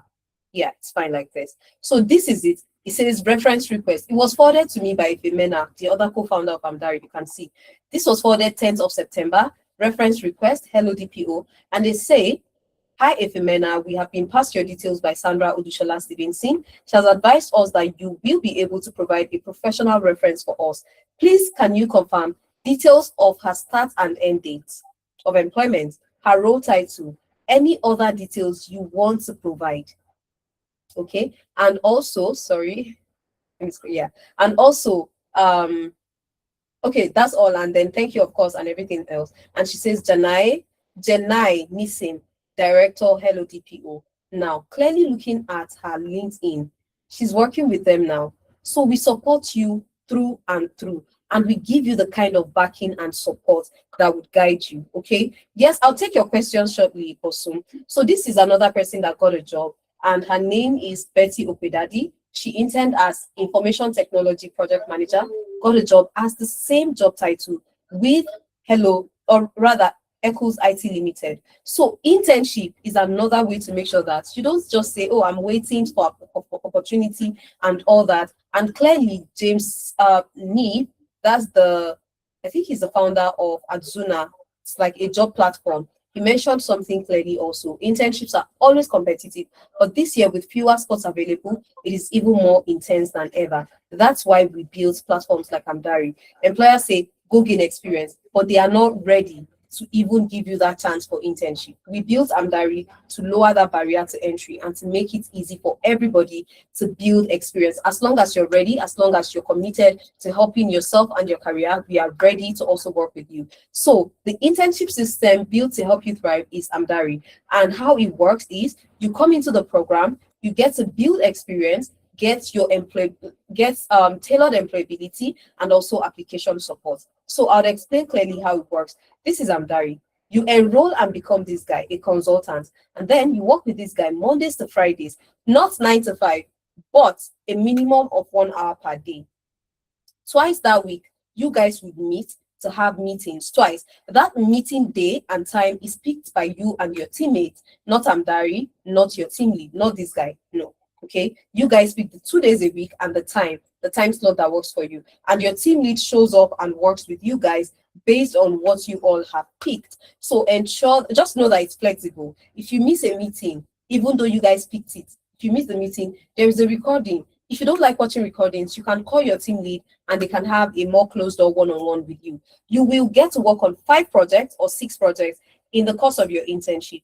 These projects would come from industries that are hiring for your niche the most. Industries like health tech, fintech, supply chain management, IT, or startups, or even edutech, infrastructure, or real estate companies, just to mention a few.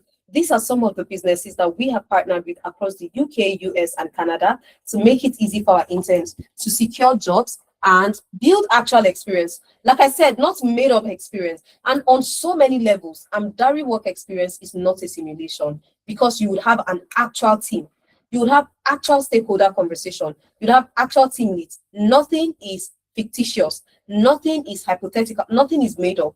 You would experience teamwork. You'd experience collaboration. You'd experience collaborative projects. I'm a data analyst. I will work with project managers in Amdari, work with marketers. That's how robust your exposure is going to be. So it's not a case of work as a data analyst and you're just confined to everything that has to do with that. And oh, guess what? All you have to do is now try to wrap your head around how to think of the role that somebody would play. You would eventually use AI.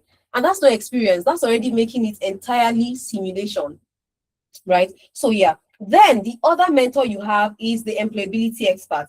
This is the guy that works with you on Thursdays and any other day of the week.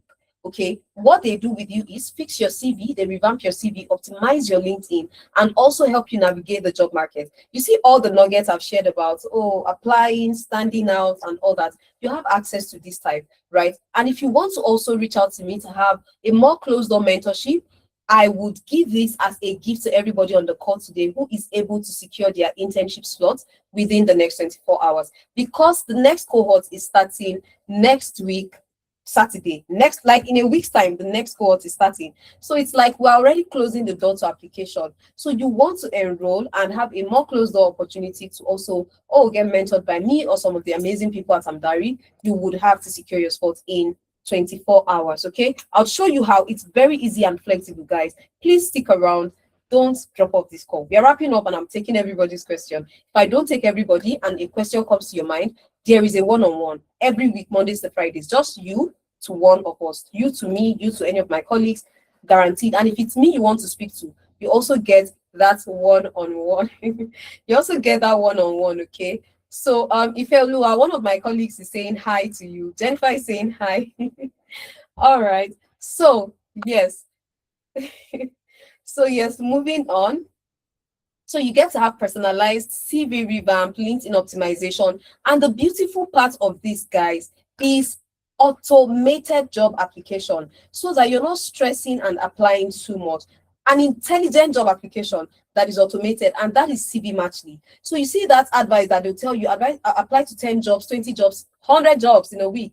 Oh my God, I have a job, I'm exhausted, I'm doing this, I'm doing that. Trust me, 100%, you are going to get that support, okay, with this tool. So we've partnered with them. We noticed, and the reason why we have to partner with them is we want our interns to get a job before they leave the program. It's part of the KPI of their team lead. This is the full-time job of your team lead, whoever is leading your team. That specialist that has 6 years experience, 5 years experience, that is working with your team. They are here full-time to give you this experience and exposure. So if this is their job, better believe that their KPI is tied to your success. Oh, how many people in your cohort got jobs? How many people in your cohort got this, got that, and all that? So that is exactly how this works. So if that is the case, guys, bear in mind that they are committed to helping you grow. So from the questions we're asking, why are we not having a lot of people getting jobs? What's the problem? Are they not applying? Then we decided to speak to a couple of our interns and said, oh yes, I'm so busy. I get to apply to maybe 5 jobs in a week, 3 jobs in a day, 10 jobs in a week, 20 jobs in a month. Not enough of showing up. They are not posting on LinkedIn also, because it's not just applying via job board is not the only way, right? They are also not posting via LinkedIn. So we said, how do we make this easy? So we discovered this tool, CV Matchly. Now this tool lets you know if the company is sponsoring. Lets you also know if the CV you're about to use to apply to that job works or not. And it lets you know if that CV, as long as that CV doesn't work, it fixes it for you, right? It fixes it for you, tailored to that job title, tailored to that job description. Because my company is hiring a data analyst. It's not the same as Ifeoluwa's company hiring a data analyst. It's not the same as Boson's company hiring a data analyst. My company is in the fintech space. I need a data analyst. Ifeoluwa's company is in health tech space. He needs a data analyst. You already know that. Yes, the foundation of being a data analyst is the same. The tools the same, but your data sets different, objectives different, KPI different, metrics different. So I need to already see similarities based on what you've done before. You know, it's the same thing with tailors. A tailor that sews wedding suit or blazer is not the same that sews senator suits. You know, all this native, you already know this. So it's the same with job application. So you're a tailor does not mean you can sew every kind of, you can't sew wedding dress because you're a tailor. It's not possible. I sew ladies wear does not mean I can sew wedding dress. It's not, it's, do you get? So that's why recruiters want to be sure that, okay, I don't need you to have worked in a company like mine specifically, but at least let me see something remotely close. All right. So speak to that in your CV. So we've partnered with CV Matchly to make it work. And guys, to make it more interesting, CV Matchly applies to jobs on your behalf. It auto applies and it's a very smart tool. So you would see this demo once you're enrolled in the program, because I currently uninstalled it by mistake, right? So that's why I can't demo it on this call for us today, but I can just demo briefly the other part of it. But let me take your questions before I even demo further, all right? So the next cohort is starting 4th of July, guys, 4th of July. Enrollment is on and it's closing very soon, because 4th of July is next week, Saturday, all right? 4th of July is next week, Saturday. So that's just a week from now. Now, enrollment fee is £800. But guys, I come bearing good news. If you've joined our sessions before, once I am done speaking about it, you would agree that truly Omomi came bearing good news. So I'll show us something real quick. Let me go to, oh my God. Yeah. So let me come to the enrollment page. I would like you guys to also click on the enrollment link. My colleague will drop it in the chat. And there is a gift for enrolling early and securing your spot in 24 hours. So enrollment fee is 500, is £800, but there is a discount. The discount allows you to pay 600, but you can pay lesser than 600. You can pay just 500 if you're doing one installment. Let me show you what I mean. Let's just do this demo. Okay. Okay, I'll get to that, Tammy. Sorry, your question. I'll get to that shortly. All right. So where is that link? Here. So once you click on the link I dropped in the chat, guys, you will get redirected to this page. Now on this page, I'd like you to scroll down to the program you want to enroll for. We have all programs here: data analytics, data science, data engineering, business. Every program is here. Click on apply here. Okay. Once you see the program you want to enroll for, click on apply here. Once you do that, it gives you a breakdown of the program. And these are some of the amazing team leads you work with. You know the guys I said you would work with Mondays to Fridays, right? This is them. For project management, if you check for data analytics, you'd see there are different faces. Business analysis, different faces. Data science, different. That's how we have different faces for different cohorts, right? And different teams. So these are some of the people for project management. And you can read more, the skills, the tools, everything. Just click on apply. Now, I said I come bearing good news. So click on apply. You can pay lesser than 600 if you want to do one-time payment. See?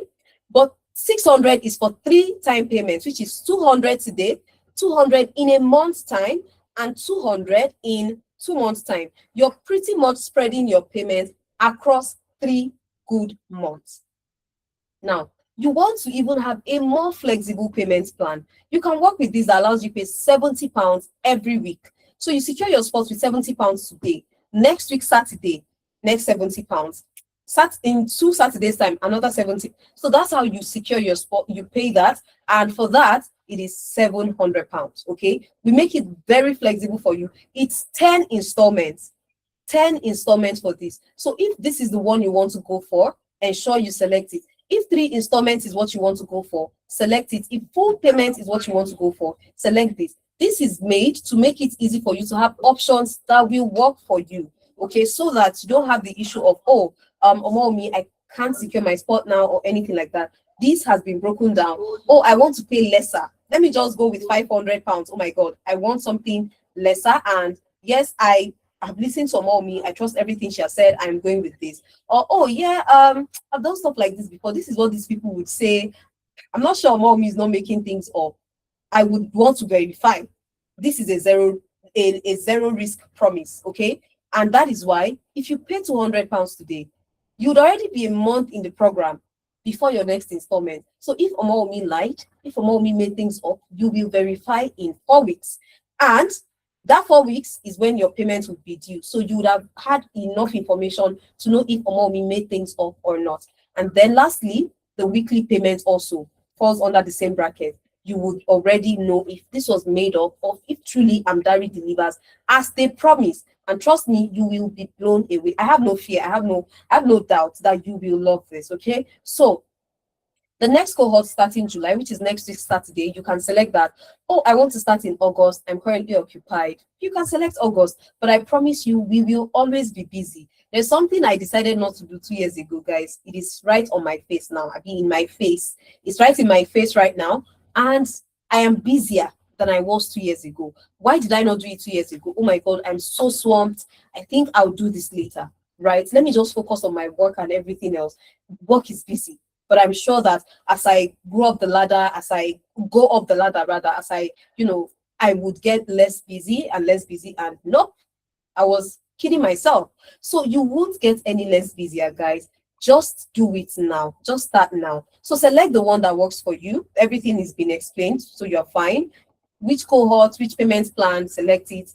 Proceed to payment. Once you click on proceed to payment, you will be redirected to the Stripe page. On this page, okay, details page rather, everything I've said, go through it is just a summary. I confirm my information is correct. I've read the terms and conditions, click on pay. You are redirected to the Stripe page. On this Stripe page, please ensure you fill your card details. Now, I won't be filling an actual card detail because of time. So let's just come here. So this is the same page, okay? So click on fill your card details, click on pay. It tells you processing and it's done processing. And then it redirects you to this page where you can select your skill level, so whether it's intermediate, beginner. Please, guys, once you're done paying, ensure you fill this form. Do you know why?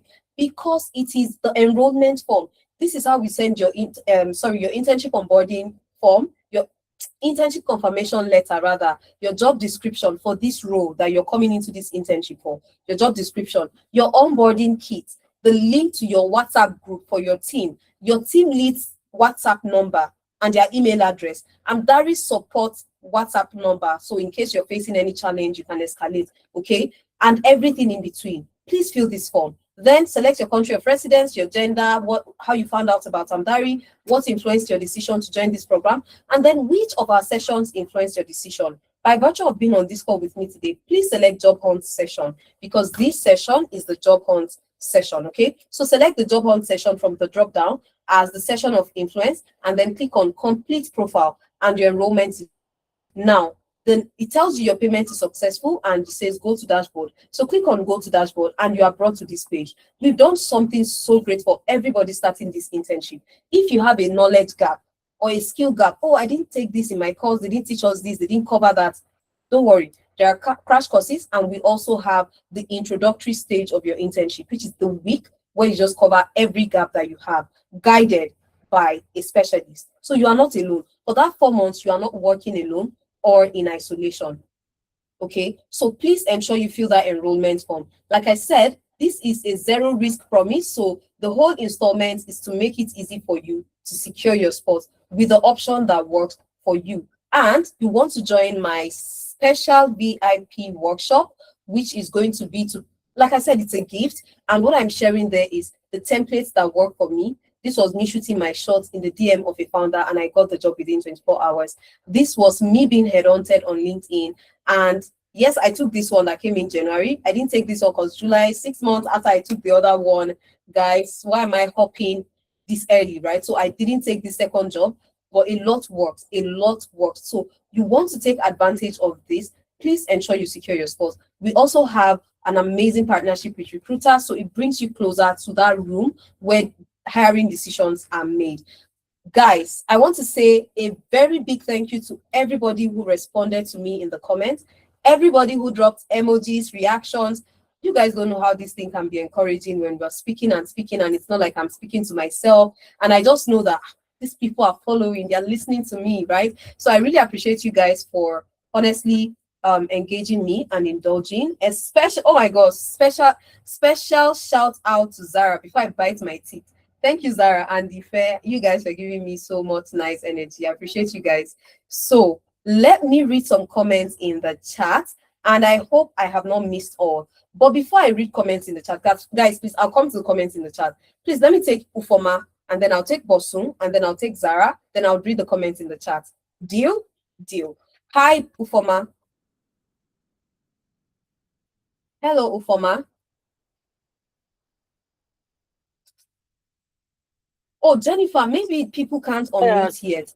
sorry, I was Okay. trying to unmute. I'm okay Okay, now. okay. Okay. I just wanted to ask a quick one, right? I joined the 1 week. What's the difference between this one, right? And the 1 week free. Anyway, free things are always different, but with the difference with the 1 week free internship, because in that free internship, it was just I didn't get it. I couldn't follow, so I just logged out because I was even busy. Because they just said, "BA, go to one side. These people go to." So I was like, "What is now? How are we collaborating? How are we?" So what's the difference with that and this one? Secondly, are we going to be working with project managers? Are we going to be working? Me, I'm a BA, right? So are we going to collaborate with every other person, or BAs will do their own thing? Project manager will do their own thing, and I don't, in the project.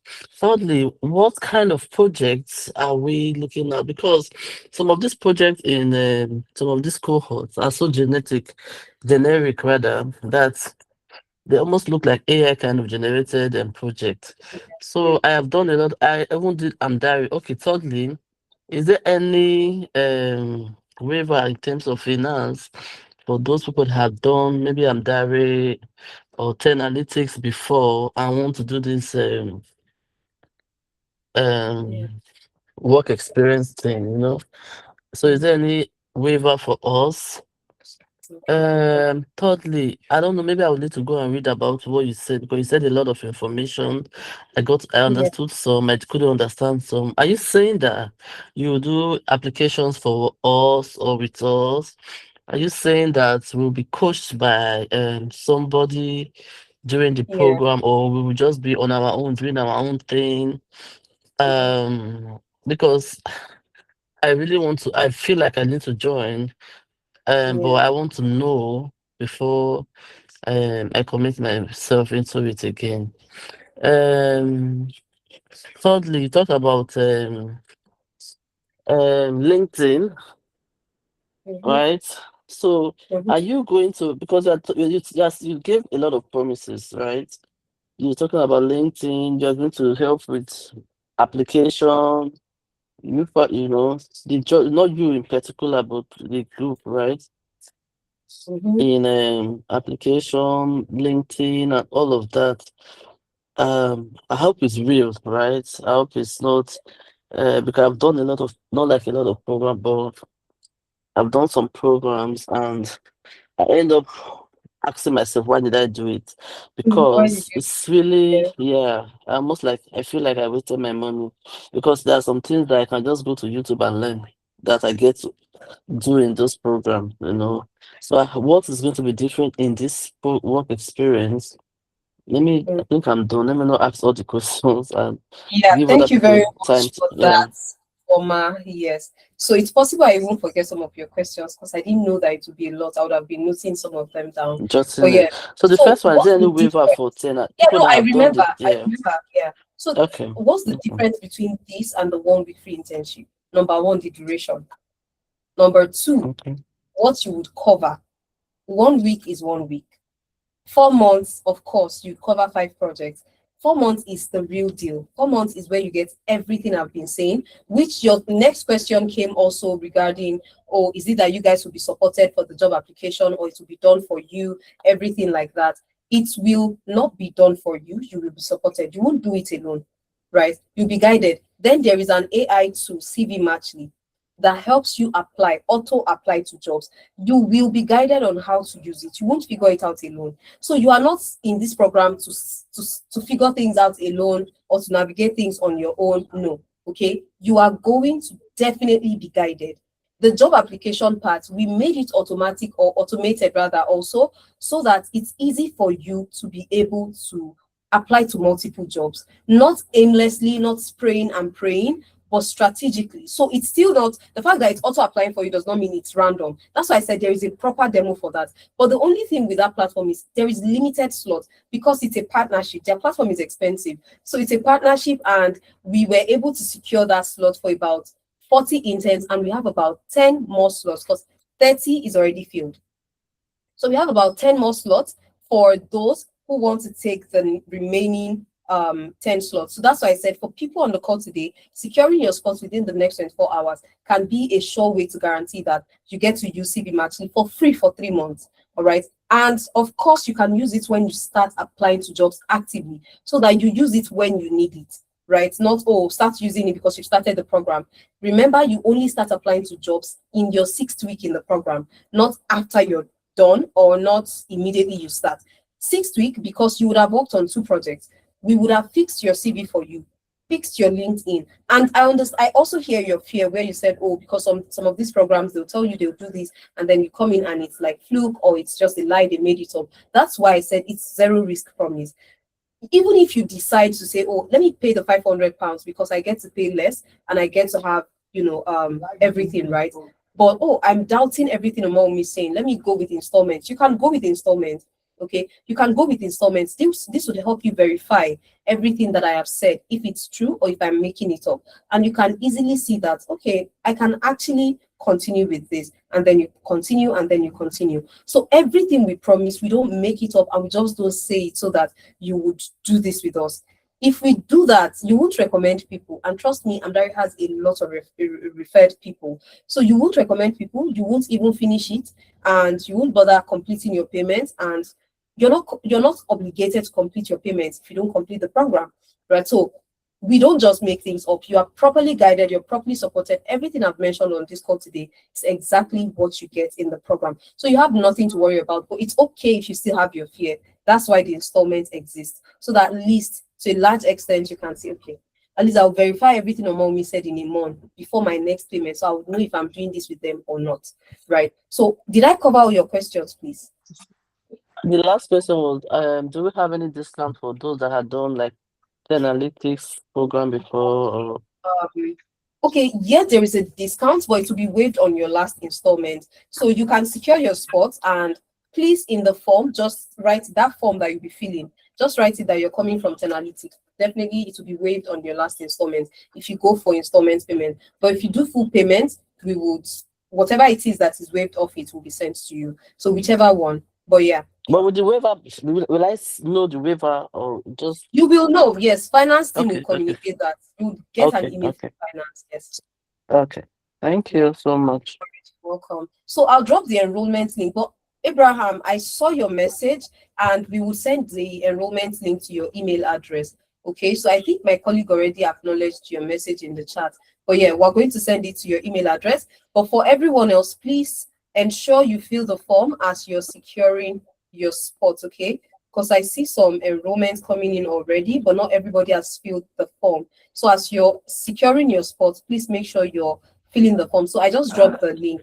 Like I said, if you can't do the full payment, you can do the 3 installments. You can't do the 3 installments, you can do the 10 installments, okay? So let me take the next person, and that's Bosun. Hi, Bosun. If I see your questions in the chat, everyone else, I promise you, I'll read the questions in the chat. Let me just take Zara and Bosun, and I'll come to the questions. Hi, Bosun. Hi, Bosun, you're muted if you're speaking. Hello, Bosun. Okay. So Bosun, I'll move on to Zara now because I can't hear you. I don't know if you're speaking to us, but please note that you're muted. Okay, so that's why we can't hear you. So let me move on to Zara. Hi, Zara. Hi, good evening. Good evening. How are you doing?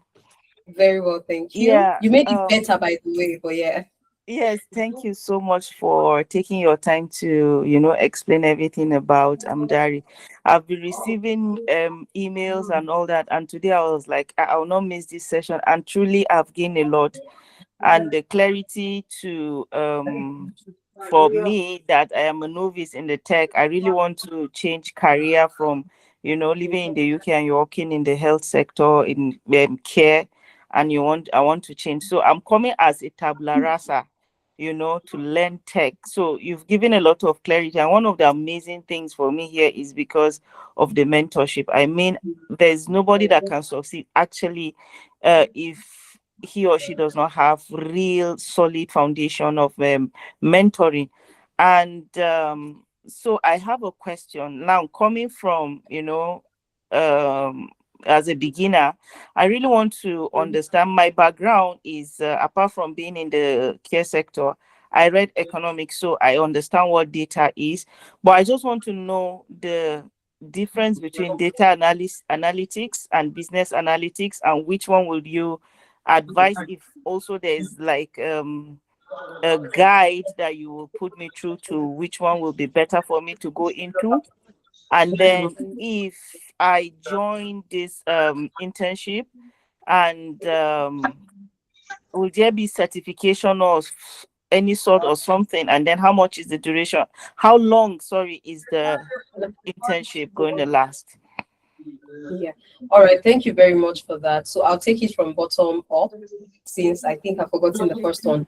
How long is the internship? It's for 4 months, and there is no certificate because this is work experience. So what you get is a reference letter, which I highlighted when I was speaking. So because at the end of the day, you're coming from somewhere, you're working with somebody. What I need to see is reference, your certificate, right? So what you're going to get in this is reference. The only time there is a certificate in the picture is if and when you take the crash courses on the website. But if you don't take any crash course because, oh, I've already taken a course, I don't need courses again, then you are good. Okay, so there is no certificate, just reference in this program. Does that answer your question? So I can proceed to the next one. Yes, it does. It does. At least I'm clear. So, and the second question, I don't know, between data analysis and business analysis, which one? Yeah. Oh, Yeah.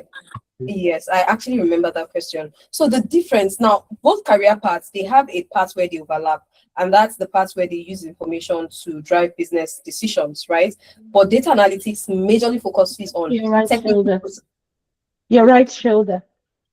Your Someone is sorry. Let me quickly mute Esther. Esther, sorry, you're muted yourself, and just let me mute Esther.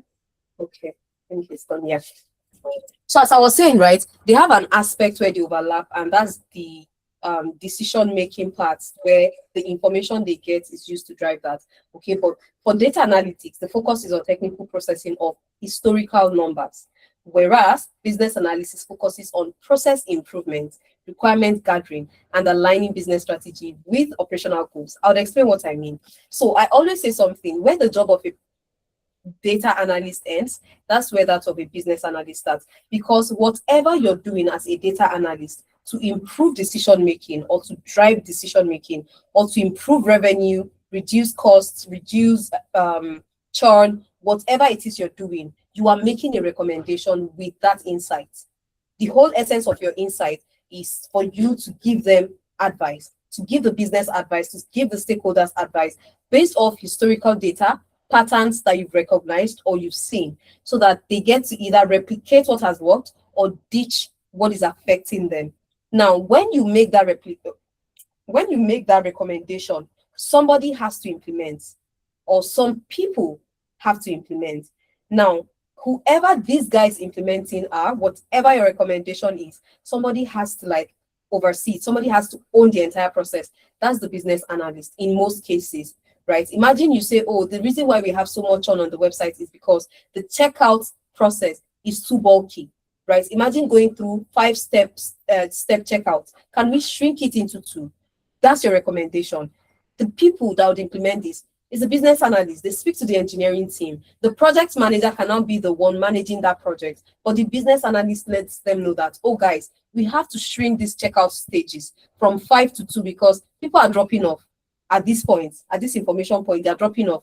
This is from our data analysis or whatever the case is. So the business analyst improves processes, makes things better. They gather requirements, gather information, align business strategy, make sure everything works in favor of operations or in favor of the operational goal. So what they use in terms of tools are also similar and also different at the same time, right? So for data analysts, they work with, it's very technical, right? But not coding technical, okay? So that I don't scare you. So they work with SQL, Power BI, that's a visualization tool, Tableau, or Excel. Okay, then business analysts, yes, they work with SQL, yes, they work with visualization tools also, but they also work with Microsoft Visio, they work with Confluence, they work with Trello or Jira, they work with a couple of other tools also. So that's majorly like a general overview of this career path. There is still more details to it, but because of time, but does that help? Does that answer your question?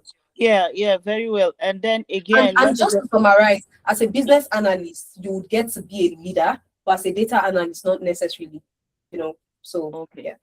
Okay, so what would you advise with my background in the care sector? Now, thinking of health analytics and all that, you know, because I already have, background. Which of the path will you advise me to go for? Is it data or business analytics? Thank you. Okay, thank you very much. Based off your background in care, I would say data analytics. I always try to stay away from direct advice career-wise because I still believe there are a couple of factors you should put into consideration. Factors like career goal alignment or future career goal alignment. Factors like alignment with your personal traits and interests, right? I can't advise somebody that doesn't necessarily like carrying other people's stress on their shoulder or their head to be a project manager or business analyst, because you lead teams and people's job would be tied to your own job and vice versa, and you would have to be accountable for those people. So I spoke about this to somebody and that person was like, okay, I'm ditching this. Please, I don't want to lead anybody whose job is going to slow me down. Let me just focus on data analytics. So some people like to influence decisions. I went the route of product management and business analysis because I love the fact that I get to be part of the team that influences why something should be improved, something should be worked on. You know, I just liked it. That was why I went the route of business analysis and I stopped being a developer. So it depends on your future career goal, your traits and interests, so that you don't struggle on the job. Because tech is stressful, right? There is a very technical side of it. So imagine you don't like it. Imagine you don't enjoy it. You just picked it because, oh, yeah. So that's just what I would advise. I would say, yes, based on your background, data analytics, cool, because of the healthcare data analytics job opportunities that is on the rise. But you can also, if you like business analysis, you don't like influencing decisions, leading teams, it's also one you can consider. But yeah, so that's my advice. Does that help, Zara? Yes, very well. Thank you so much. Awesome. I hope you'll be joining us also. So yeah. Okay, awesome. Welcome on board. So guys, please do not forget to use the link that my colleague also just dropped. It's the same link I've been dropping. So I know I have taken people's questions, but guys, please permit me to read some questions in the chat before I come to Daphne and Kingsley. Boson, I don't know if you're here, but I saw your comments in the chat earlier. So let me take Temi's question. Temi, so sorry, I know you've asked this question for a while now. So you said, what is the difference between data analytics and data analytics, right? So the key difference is for data analysis, it's more specific to cleaning and transforming and inspecting past data, okay? But data analytics is broader, it's the broader umbrella. So what you're coming into this program for is the broader part of data analysis rather, okay? So because for data analysis, the primary goal is to explain the past, what happened. For data analytics, it's more like you are projecting the future, what will happen and what should we do. So because data analysis is under data analytics, it means with you doing your job, you don't stop at just saying what happened in the past. You are also giving us future insights. What will happen? What should we do? Recommendation, like I described when I was speaking to Zara. Okay, so that's like the key difference there. Okay, so not where the job of a data analyst, it's still the same job title for funny enough, but it's just the actual action.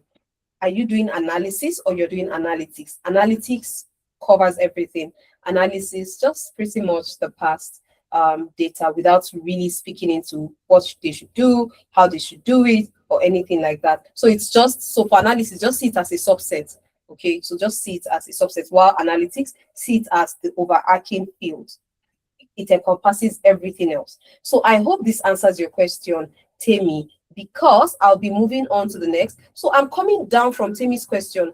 Please, guys, if for whatever reason I missed yours at the top, you can paste it again. Janet says, do you reach these courses for non-experienced persons? Do you I believe you mean teach. So yes, we also guide you. There is crash course for it, and we also have the introductory course. So yes, we teach it. Okay, even though we expect you to come with the experience, the knowledge already, but we still guide you, because there are some people that, yes, they've taken the course, but it's been a year, it's been 2 years, it's been 6 months, I've forgotten some things. Do we tell them go take another course? No, we guide them. So we still guide you, Janet. I hope Janet is still on the call and you got that, Janet. Then Abraham says the link is not responding, please. I don't know which link. I believe it means the enrollment link. So Jennifer, please, can you just send it to his email? I know you already acknowledged his message. So she's going to send it to your email right about now, Abraham. So you can just click it from your email. Then Ifeoluwa says, let me just scroll down a bit. This thing has the habit of flying. A quick question concerning this 1 week free internship. How many days is it going to be for? Because the first session we had on Thursday and there was no session the next day up until now. I just want to know how it works. So the free internship is just for 7 days, right? We are offboarding on Thursday, this coming Thursday, okay? And you're going to get your next session by Monday. Your team is going to engage you. Again, it's really it's just free internship, like I said. It's not the main internship, and it's 1 week. How many things can you cover? The whole CV stuff is not even covered in that. So instead of even just if you're already here on this call, I'll just promise you honestly, just enroll for the real deal instead. If you're already here on this call, even though you signed up for that, just enroll for the real deal already. So let me see the next thing. A quick question concern. Okay, you just pasted the question. That's fine. Abraham, I've responded to that. Mubarak says, for data analytics, is it useful to have professional certifications first before enrolling? No, it doesn't matter, trust me. And I'm saying this because experience is a must-have. Certifications, nice to have. You can have the certification while in the internship or after the internship, but please prioritize work experience. Certification is saying I can read, I can write, I can pass exam. Experience is saying I can do it, I have done it, and here is proof that I can do it for you also. So, and that gets you a job faster than saying I can read and write and pass exam. Okay, so Mubarak, I hope that answers your question. So let's move on to the next set of questions in the chat. Okay, I'm trying to not, this thing has this okay, for someone with degree in mathematics. Yes, so I believe I've answered that.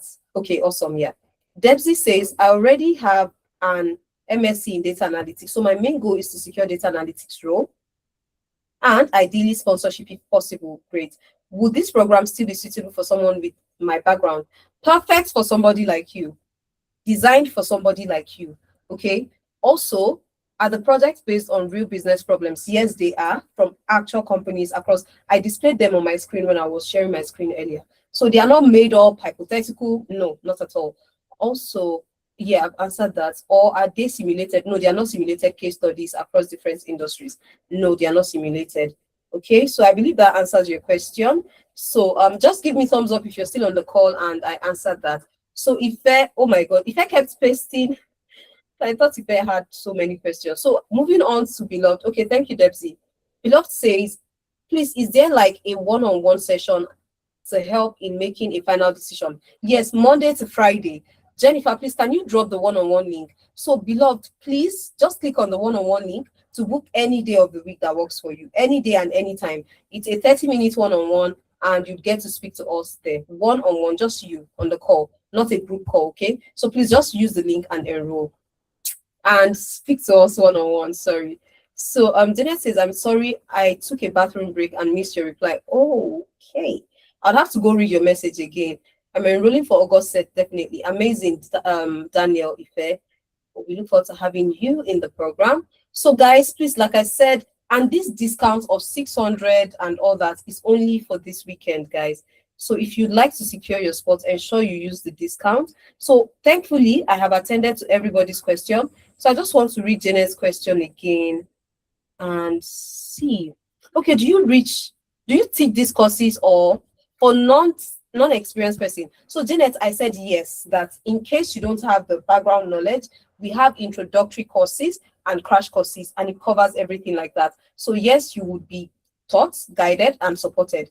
Okay, so I think I showed it to us when I was sharing my screen earlier. So let me just take the next person. Okay, that's fine, Janet. So it's on the crash course page. I'll still share my screen if time permits. So let me take the next question from Daphne. Hi, Daphne. Hello, Daphne. Can you hear me? Good evening. Loud and clear. Yes, I can hear you now. Yeah. Okay. Well, I'm quite familiar with Amdari. Matter of fact, I've actually been in I think a session sometime in May. I actually registered for the January cohorts, but I never joined for once because I had a loss, like bereavement. So that kind of, yes, destabilized me. So I never really joined. So I was wondering if there is an opportunity for me to, just to utilize that slot because I'd already done all the payments and everything, but I never took part. So you made full payments? Yes. Okay. Please, can you send an email to finance@amdari, then copy me? So I'll put it. Then, Jennifer, please, can you also drop your number so that Daphne, I'll get your number from Jennifer. Okay. Diary.io, copy Omowumi at amdari.io. So just copy this email. Let me be sure I didn't make a mistake. Finance, Omowumi, Amdari. Yeah, it's correct. So my colleague could also drop a number. Okay, this is a number. Okay. And reach out to us. Yeah. Thank you so much. I can reach out during the week. Yeah, that's weekend. Thank you, Daphne. Yeah. Thank you. Okay, thank you very much. Bosso, I hope you're back now. I was calling and calling and calling, but I think you got distracted. Sorry, I'm back now. Okay, awesome. Can I ask my question now? Yes, sure. Okay. It's like, good evening, everyone. Good evening once again. I'm all with me. Hi, good evening. So I have like three or four questions in one. So I'll just ask everything so that you can reply. So while you were in the beginning, while you were telling us, you gave us some Okay, stats. Bosso, sorry, please. I think your audio keeps fluctuating. So it's high pitch at some point, then low pitch. So I don't know if you're using like a mouthpiece or something. Yes, sure. Okay, so can you speak louder so I can hear you? Okay. While you were in the beginning, while you started, you gave us some statistics, on the rate of people that started with you guys, the employment rate now. So my question is this: what are the things to do that within the space of that 4 months one will get employed? That if there are some basic things that you guys will ask us to do, that once you are able to do them, there's no way you won't get employed. What are those things that you can, from your own perspective? Then, like the opposite now, what are those things that if you don't do, even if you use 6 months, it's likely you won't get employed? That's number two. They look similar. So number three now, please, in terms of, we have, since we have different sectors or different job lines, but I want to be specific now: data science and data analytics. Do we need paid softwares for us to do some of the projects that we'll be carrying out during the internship? For example, now we know we have Excel, and I don't know, but in Nigeria here, normal Excel that comes with our laptops and all this, they are, most of the time, they are crack. Though they still get the job done to some extent, but there are some projects where you want to use some, I call it advanced formula or some of those things that you won't find there except you get the Excel 365. That's like the subscription, like the premium one. So in terms of that, I don't know, do we really need premium software to get some project done during the internship? Then number 4, you were talking about us putting down our emails and all that. I could remember sometimes last week I attended the session, the one Ifemena led. Yeah. So in that one, he said we should drop our emails, that apart from the video that will be sent, then there will be maybe 100, a list of 100 players will also be sent along and all that. By the second day, in fact, I waited for like 3 days, nothing of that was sent. We had another session again. Another person said, drop your emails, and I'm sure you also have said to drop our emails.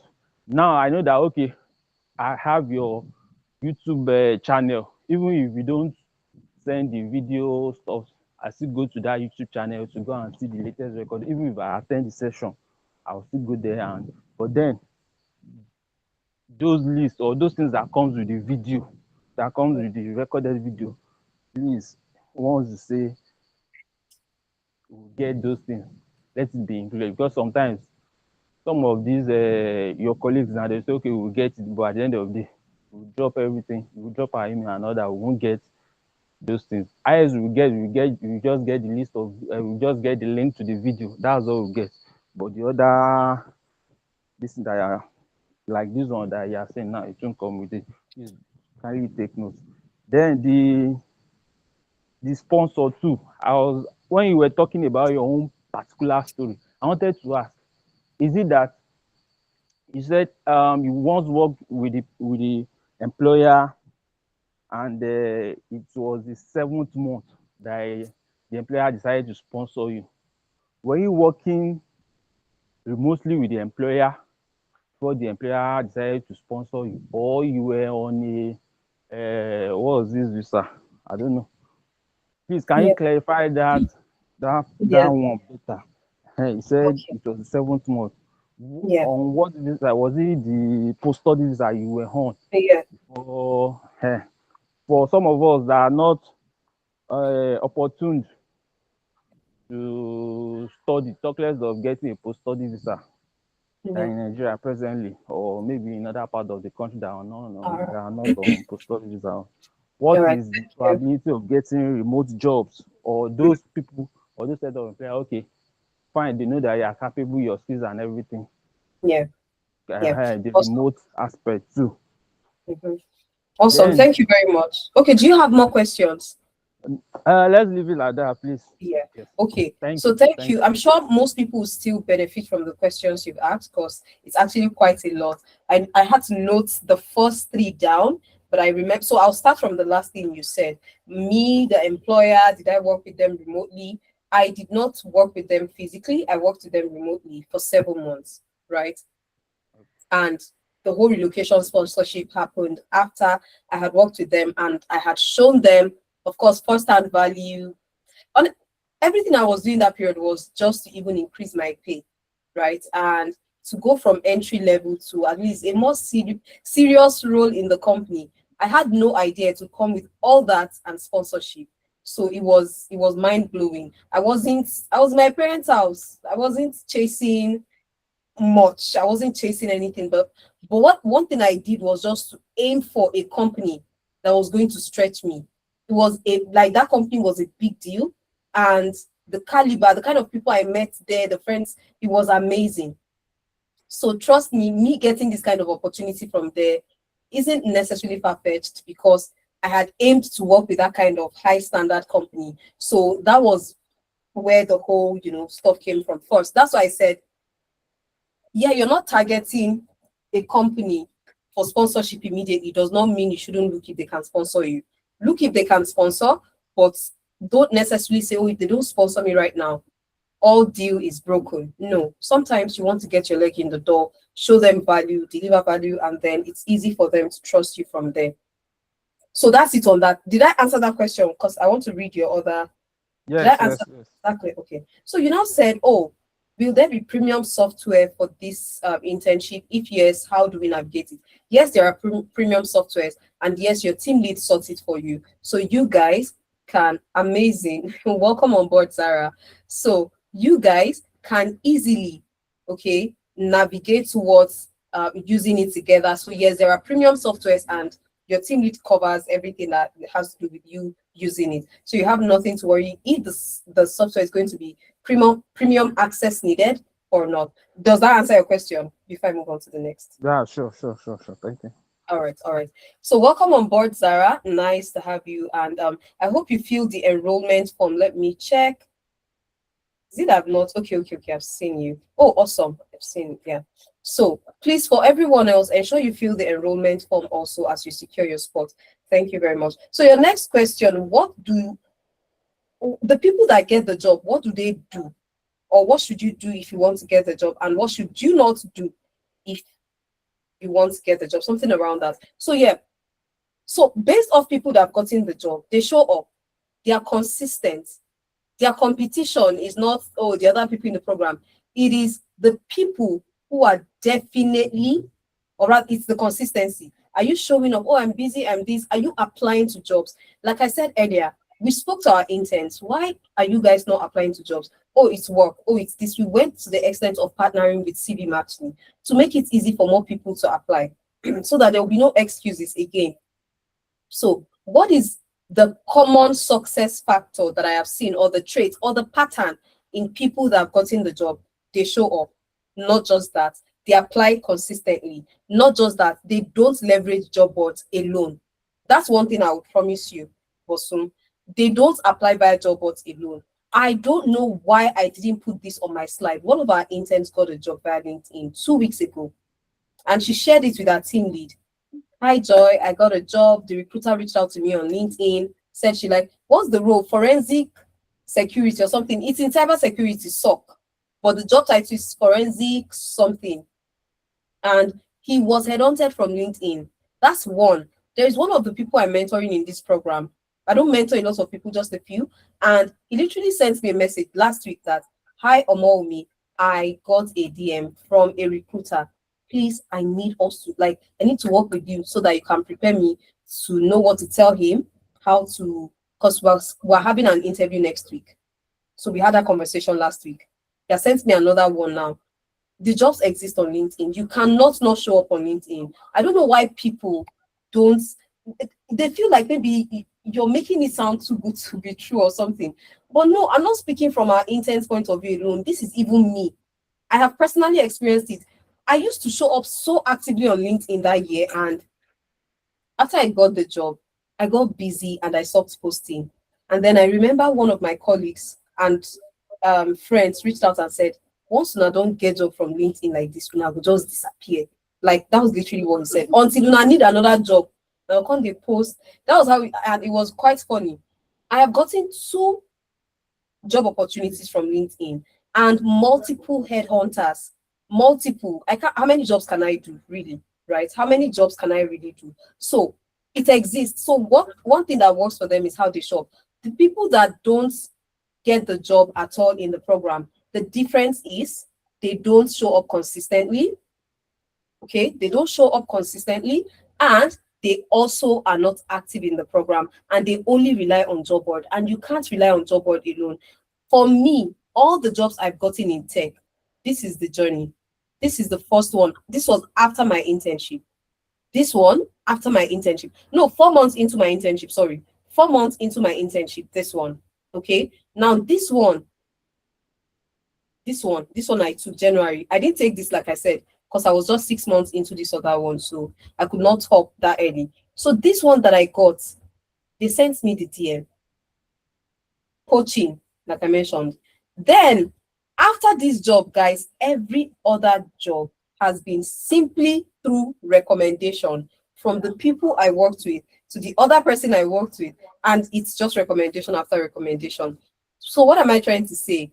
You can't rely on job board alone and think that your own miracle, your own job is on the job board. It might be in the DM of, it might be via LinkedIn or you shooting your shot. Look at another one. I shoot my shots here I was the one that sent the DM to the founder. These are the things I have seen as pattern. Then they apply very early. They start early and they don't apply as though, oh, okay, let me apply to a few. No, they take it seriously. Okay, they take it seriously. They don't just apply to 1, 2, 3 jobs and say that is all. They start early, they apply consistently, and they work on their projects very well. And they don't miss mentorship session. Mentorship session at Amdari is every Thursday. All right. Outside of this, also, if I tell you anything else, I'm lying. If I tell you anything else, I'm lying. The quality of projects is already there. It's a guarantee. Just make sure you are in the face of the right people and you are prepped for interview by Amdari. You just need to employ your own ingenuity to how you would apply. What do I mean? I was doing internship. My team lead did not say, "Mom, me send a DM to a founder." Nobody's going to give you that kind of advice in that kind of setting. They did, but Amdari internship even advises you like that, right? It tells you to do these things, but not doing them is where you might not be able to get the kind of results early. And honestly, it works a lot because these founders need help. They need you. Just make sure you spot them right. Now, one thing I'd like to tell you also is the fact that, so there is a sheet I share. Let me show you so I don't just mention it. Company tracker. So to bring us right here, I made a list of 100 companies in the UK, 100 companies in the US, 100 companies in Canada. And these companies, they all give you one thing specifically: access to the founders. So I made a list of their founders' LinkedIn URL so that you can send them a DM. Then I created a template. Okay, I created a template for you on how to send DMs to these founders. The kind of message you can coin, right? This took me a couple of weeks, by the way. The kind of message you can coin and everything like that, so that you can shoot your shot, because this works. So if you want to have access to it, it's part of the gift I said I'm giving to people who enroll in 24 hours. Zara, I promise you, I see you and you're getting this also. And you can always reach out to ask for guidance. I have an interview. Getting my number is also quite easy, right? It's quite easy. I'm literally in everybody's team. I'll be on you guys onboarding call. And I'll also be there on the activation summit day, which is next week, Thursday. It's with key stakeholders for this internship. Then Saturday is just the day for you and your teammates and your team lead, right? But Thursday is for key stakeholders, so you get to meet the key people. But then on Saturday, it is you, your teammates. These are the people you'll be working with for the next 6 months. And then that's pretty much it. So I'm sharing this with everybody that enrolls. You guys would get it from next week. I've already worked on it. And if I decide to add more stuff, more beneficial stuff, I will definitely add it. Honestly, anything that just makes you get the job or gets you closer and closer to getting the job, you get it from us. So does that answer your other question, Bosun? Regarding 100%. what the other guys do differently? 100. Thank you. Yeah. Did you say yes? I'm not sure I got that. Yes. Thank you. All right, that's fine. Okay, so that's all right, Bosun. So I can go on to the last question. So guys, please, I'll be taking one more question if anybody has a question for me. But please ensure you secure your spot. My colleague has dropped the link again. And for those who are already enrolled, welcome on board. Please ensure you secure your spot. And last question, Debsy says, sorry, one more question. Sorry, I've been trying to raise my hand and it hasn't okay. Hi, worked. Esther. Okay, Yeah. hi, go on. Yeah, sorry. Okay, thank you very much. I think I probably have 2 questions. The first one is, you said something about post-study being a countdown. Yes. So how can someone who is still, is somebody who is still in school, probably having few months to the end, able to come on this internship? And I ask because internship is actually job working, and there is the law that doesn't allow you to work or restricts work as a student. So where does a student, somebody who is currently doing a master's, come in here? Or would the person have to wait until they finish? Yeah. That's my first question. Then the second question would be, I just want to know what the scope of what Amdari offers is, so I know there are some people who want to just transition from other careers to tech. But there's a group of people. So okay, let me be a little bit more specific. For somebody who has a medical background and wants to transition to tech, but is looking at the pharma side of tech, is there any of the programs that where that person will fit in from what the Amdari offers in terms of internship? A sub part of that question would be, what you're offering today is an internship program for 4 months. Does this person have to first of all do a course before you now come and do the internship, or can you go straight and get the internship done and then start pivoting? Thank you. Thank you very much for that, Esther. So your first question regarding being a student and doing this internship, considering the law. Yes, so the best thing you can do, since this is not a paid internship, so that already means that there will be nothing like salary or payment or anything like that done to your account. So the best you can do in this kind of situation is maybe not to put Amdari on your LinkedIn yet, or your LinkedIn, right? And you pause on applying to jobs until you get to that point where you can really work, but you have built on the side. So I used the statement build on the side deliberately when I was speaking, and this is where it's coming from. It's because I know that we are all in different stages and seasons in our lives, whether you're schooling, whether you're on PSW, whatever the case is, right? Some people tell you, oh, I'm working and I don't have plans of leaving that company right now, but I need to build this tech experience. And you guys said, oh, I need to show up on LinkedIn, but I don't want to post about this yet because I don't want to leave that job yet. How do I navigate it? I said, you can you're learning, right? You're growing. So you can just post about things you're curious about that you're learning, and you're curious about project management. So you're building capacity as a project manager. Even that company might utilize that skill set. So I don't think working in a company should necessarily tell you or mean you cannot explore other interests or other fields, right? So it's the same thing with learning. Being in school does not mean you can't build skills. This is you building skill, but in a practical manner, right? In a work experience manner. So you can do this on the side, build on the side. You don't need to post it yet. And when the time comes for you to use it to start applying to jobs, then you can make the actual date reflect, and that would really help. So, and we have a lot of students in this program, whether it's the guys doing it for their work placement, or the guys that are just doing it so that against PSW, they already have this kind of skills, and at least they can start shooting their shots for better job opportunities. So does this answer your first question before I move on to the next? Well, yeah. So if you were to give a recommendation letter, like a reference letter, what dates would you then put? Let's assume somebody then somebody does the internship, and then 2 months later, after the internship, remember the internship is 4 months, 2 months later, he or she gets a job. What dates would now be reflected in that letter? I listened when you read where somebody, a recruiter or a company asks for exact dates somebody worked with Amdari. So would Amdari backdate, or would they just give the exact dates? We give the exact date by default. By default, it's the exact date. But there are some applicants that would have backdated without informing Amdari. So when they let us know, because we call them, hope you've not gone to say something that is not what you would say by default. So when they say, oh, I backdated. So even if you're going to backdate, we always advise do not backdate beyond 2024, right? Do not backdate beyond 2024. And so it's not extended too much. But apart from that, by default, Amdari does not backdate. Okay. Yeah. Thank you. Thank you very much. So your other question, oh my God, I've forgotten, to be honest. You asked me more questions, I think.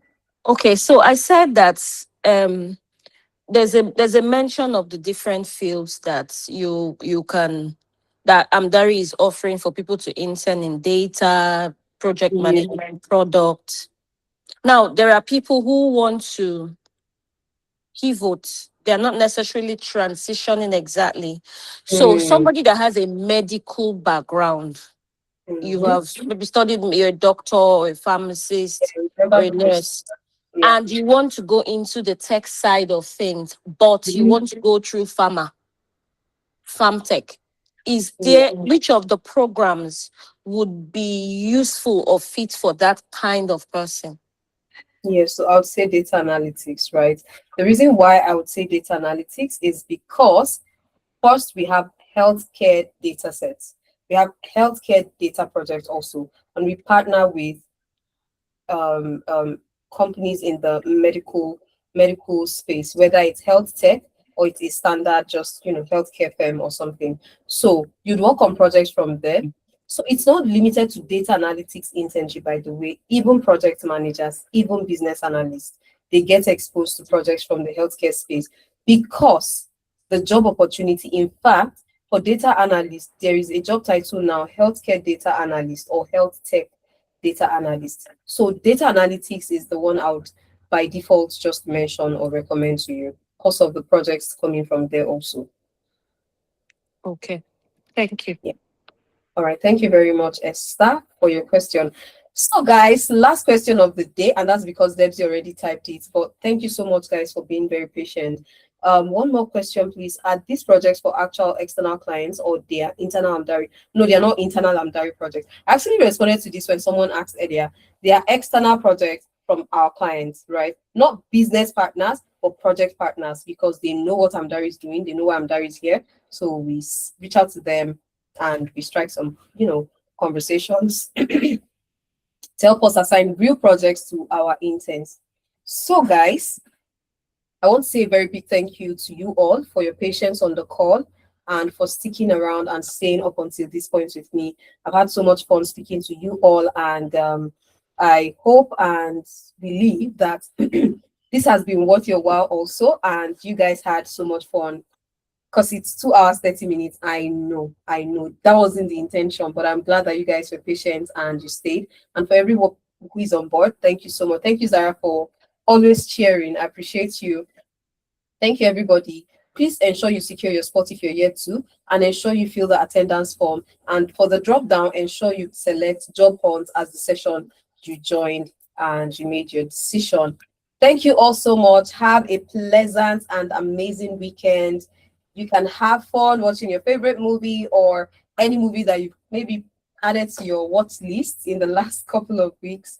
Whatever the case, however you're spending your weekend, I trust you're going to have fun.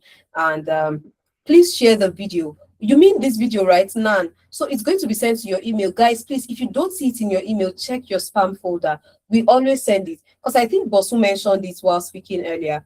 We always send it. So if you don't see it, maybe it's in your spam folder. So please just ensure you check, okay? But it will be sent to you, I promise. Thank you so much, guys. Have a pleasant weekend. Bye. Thank you.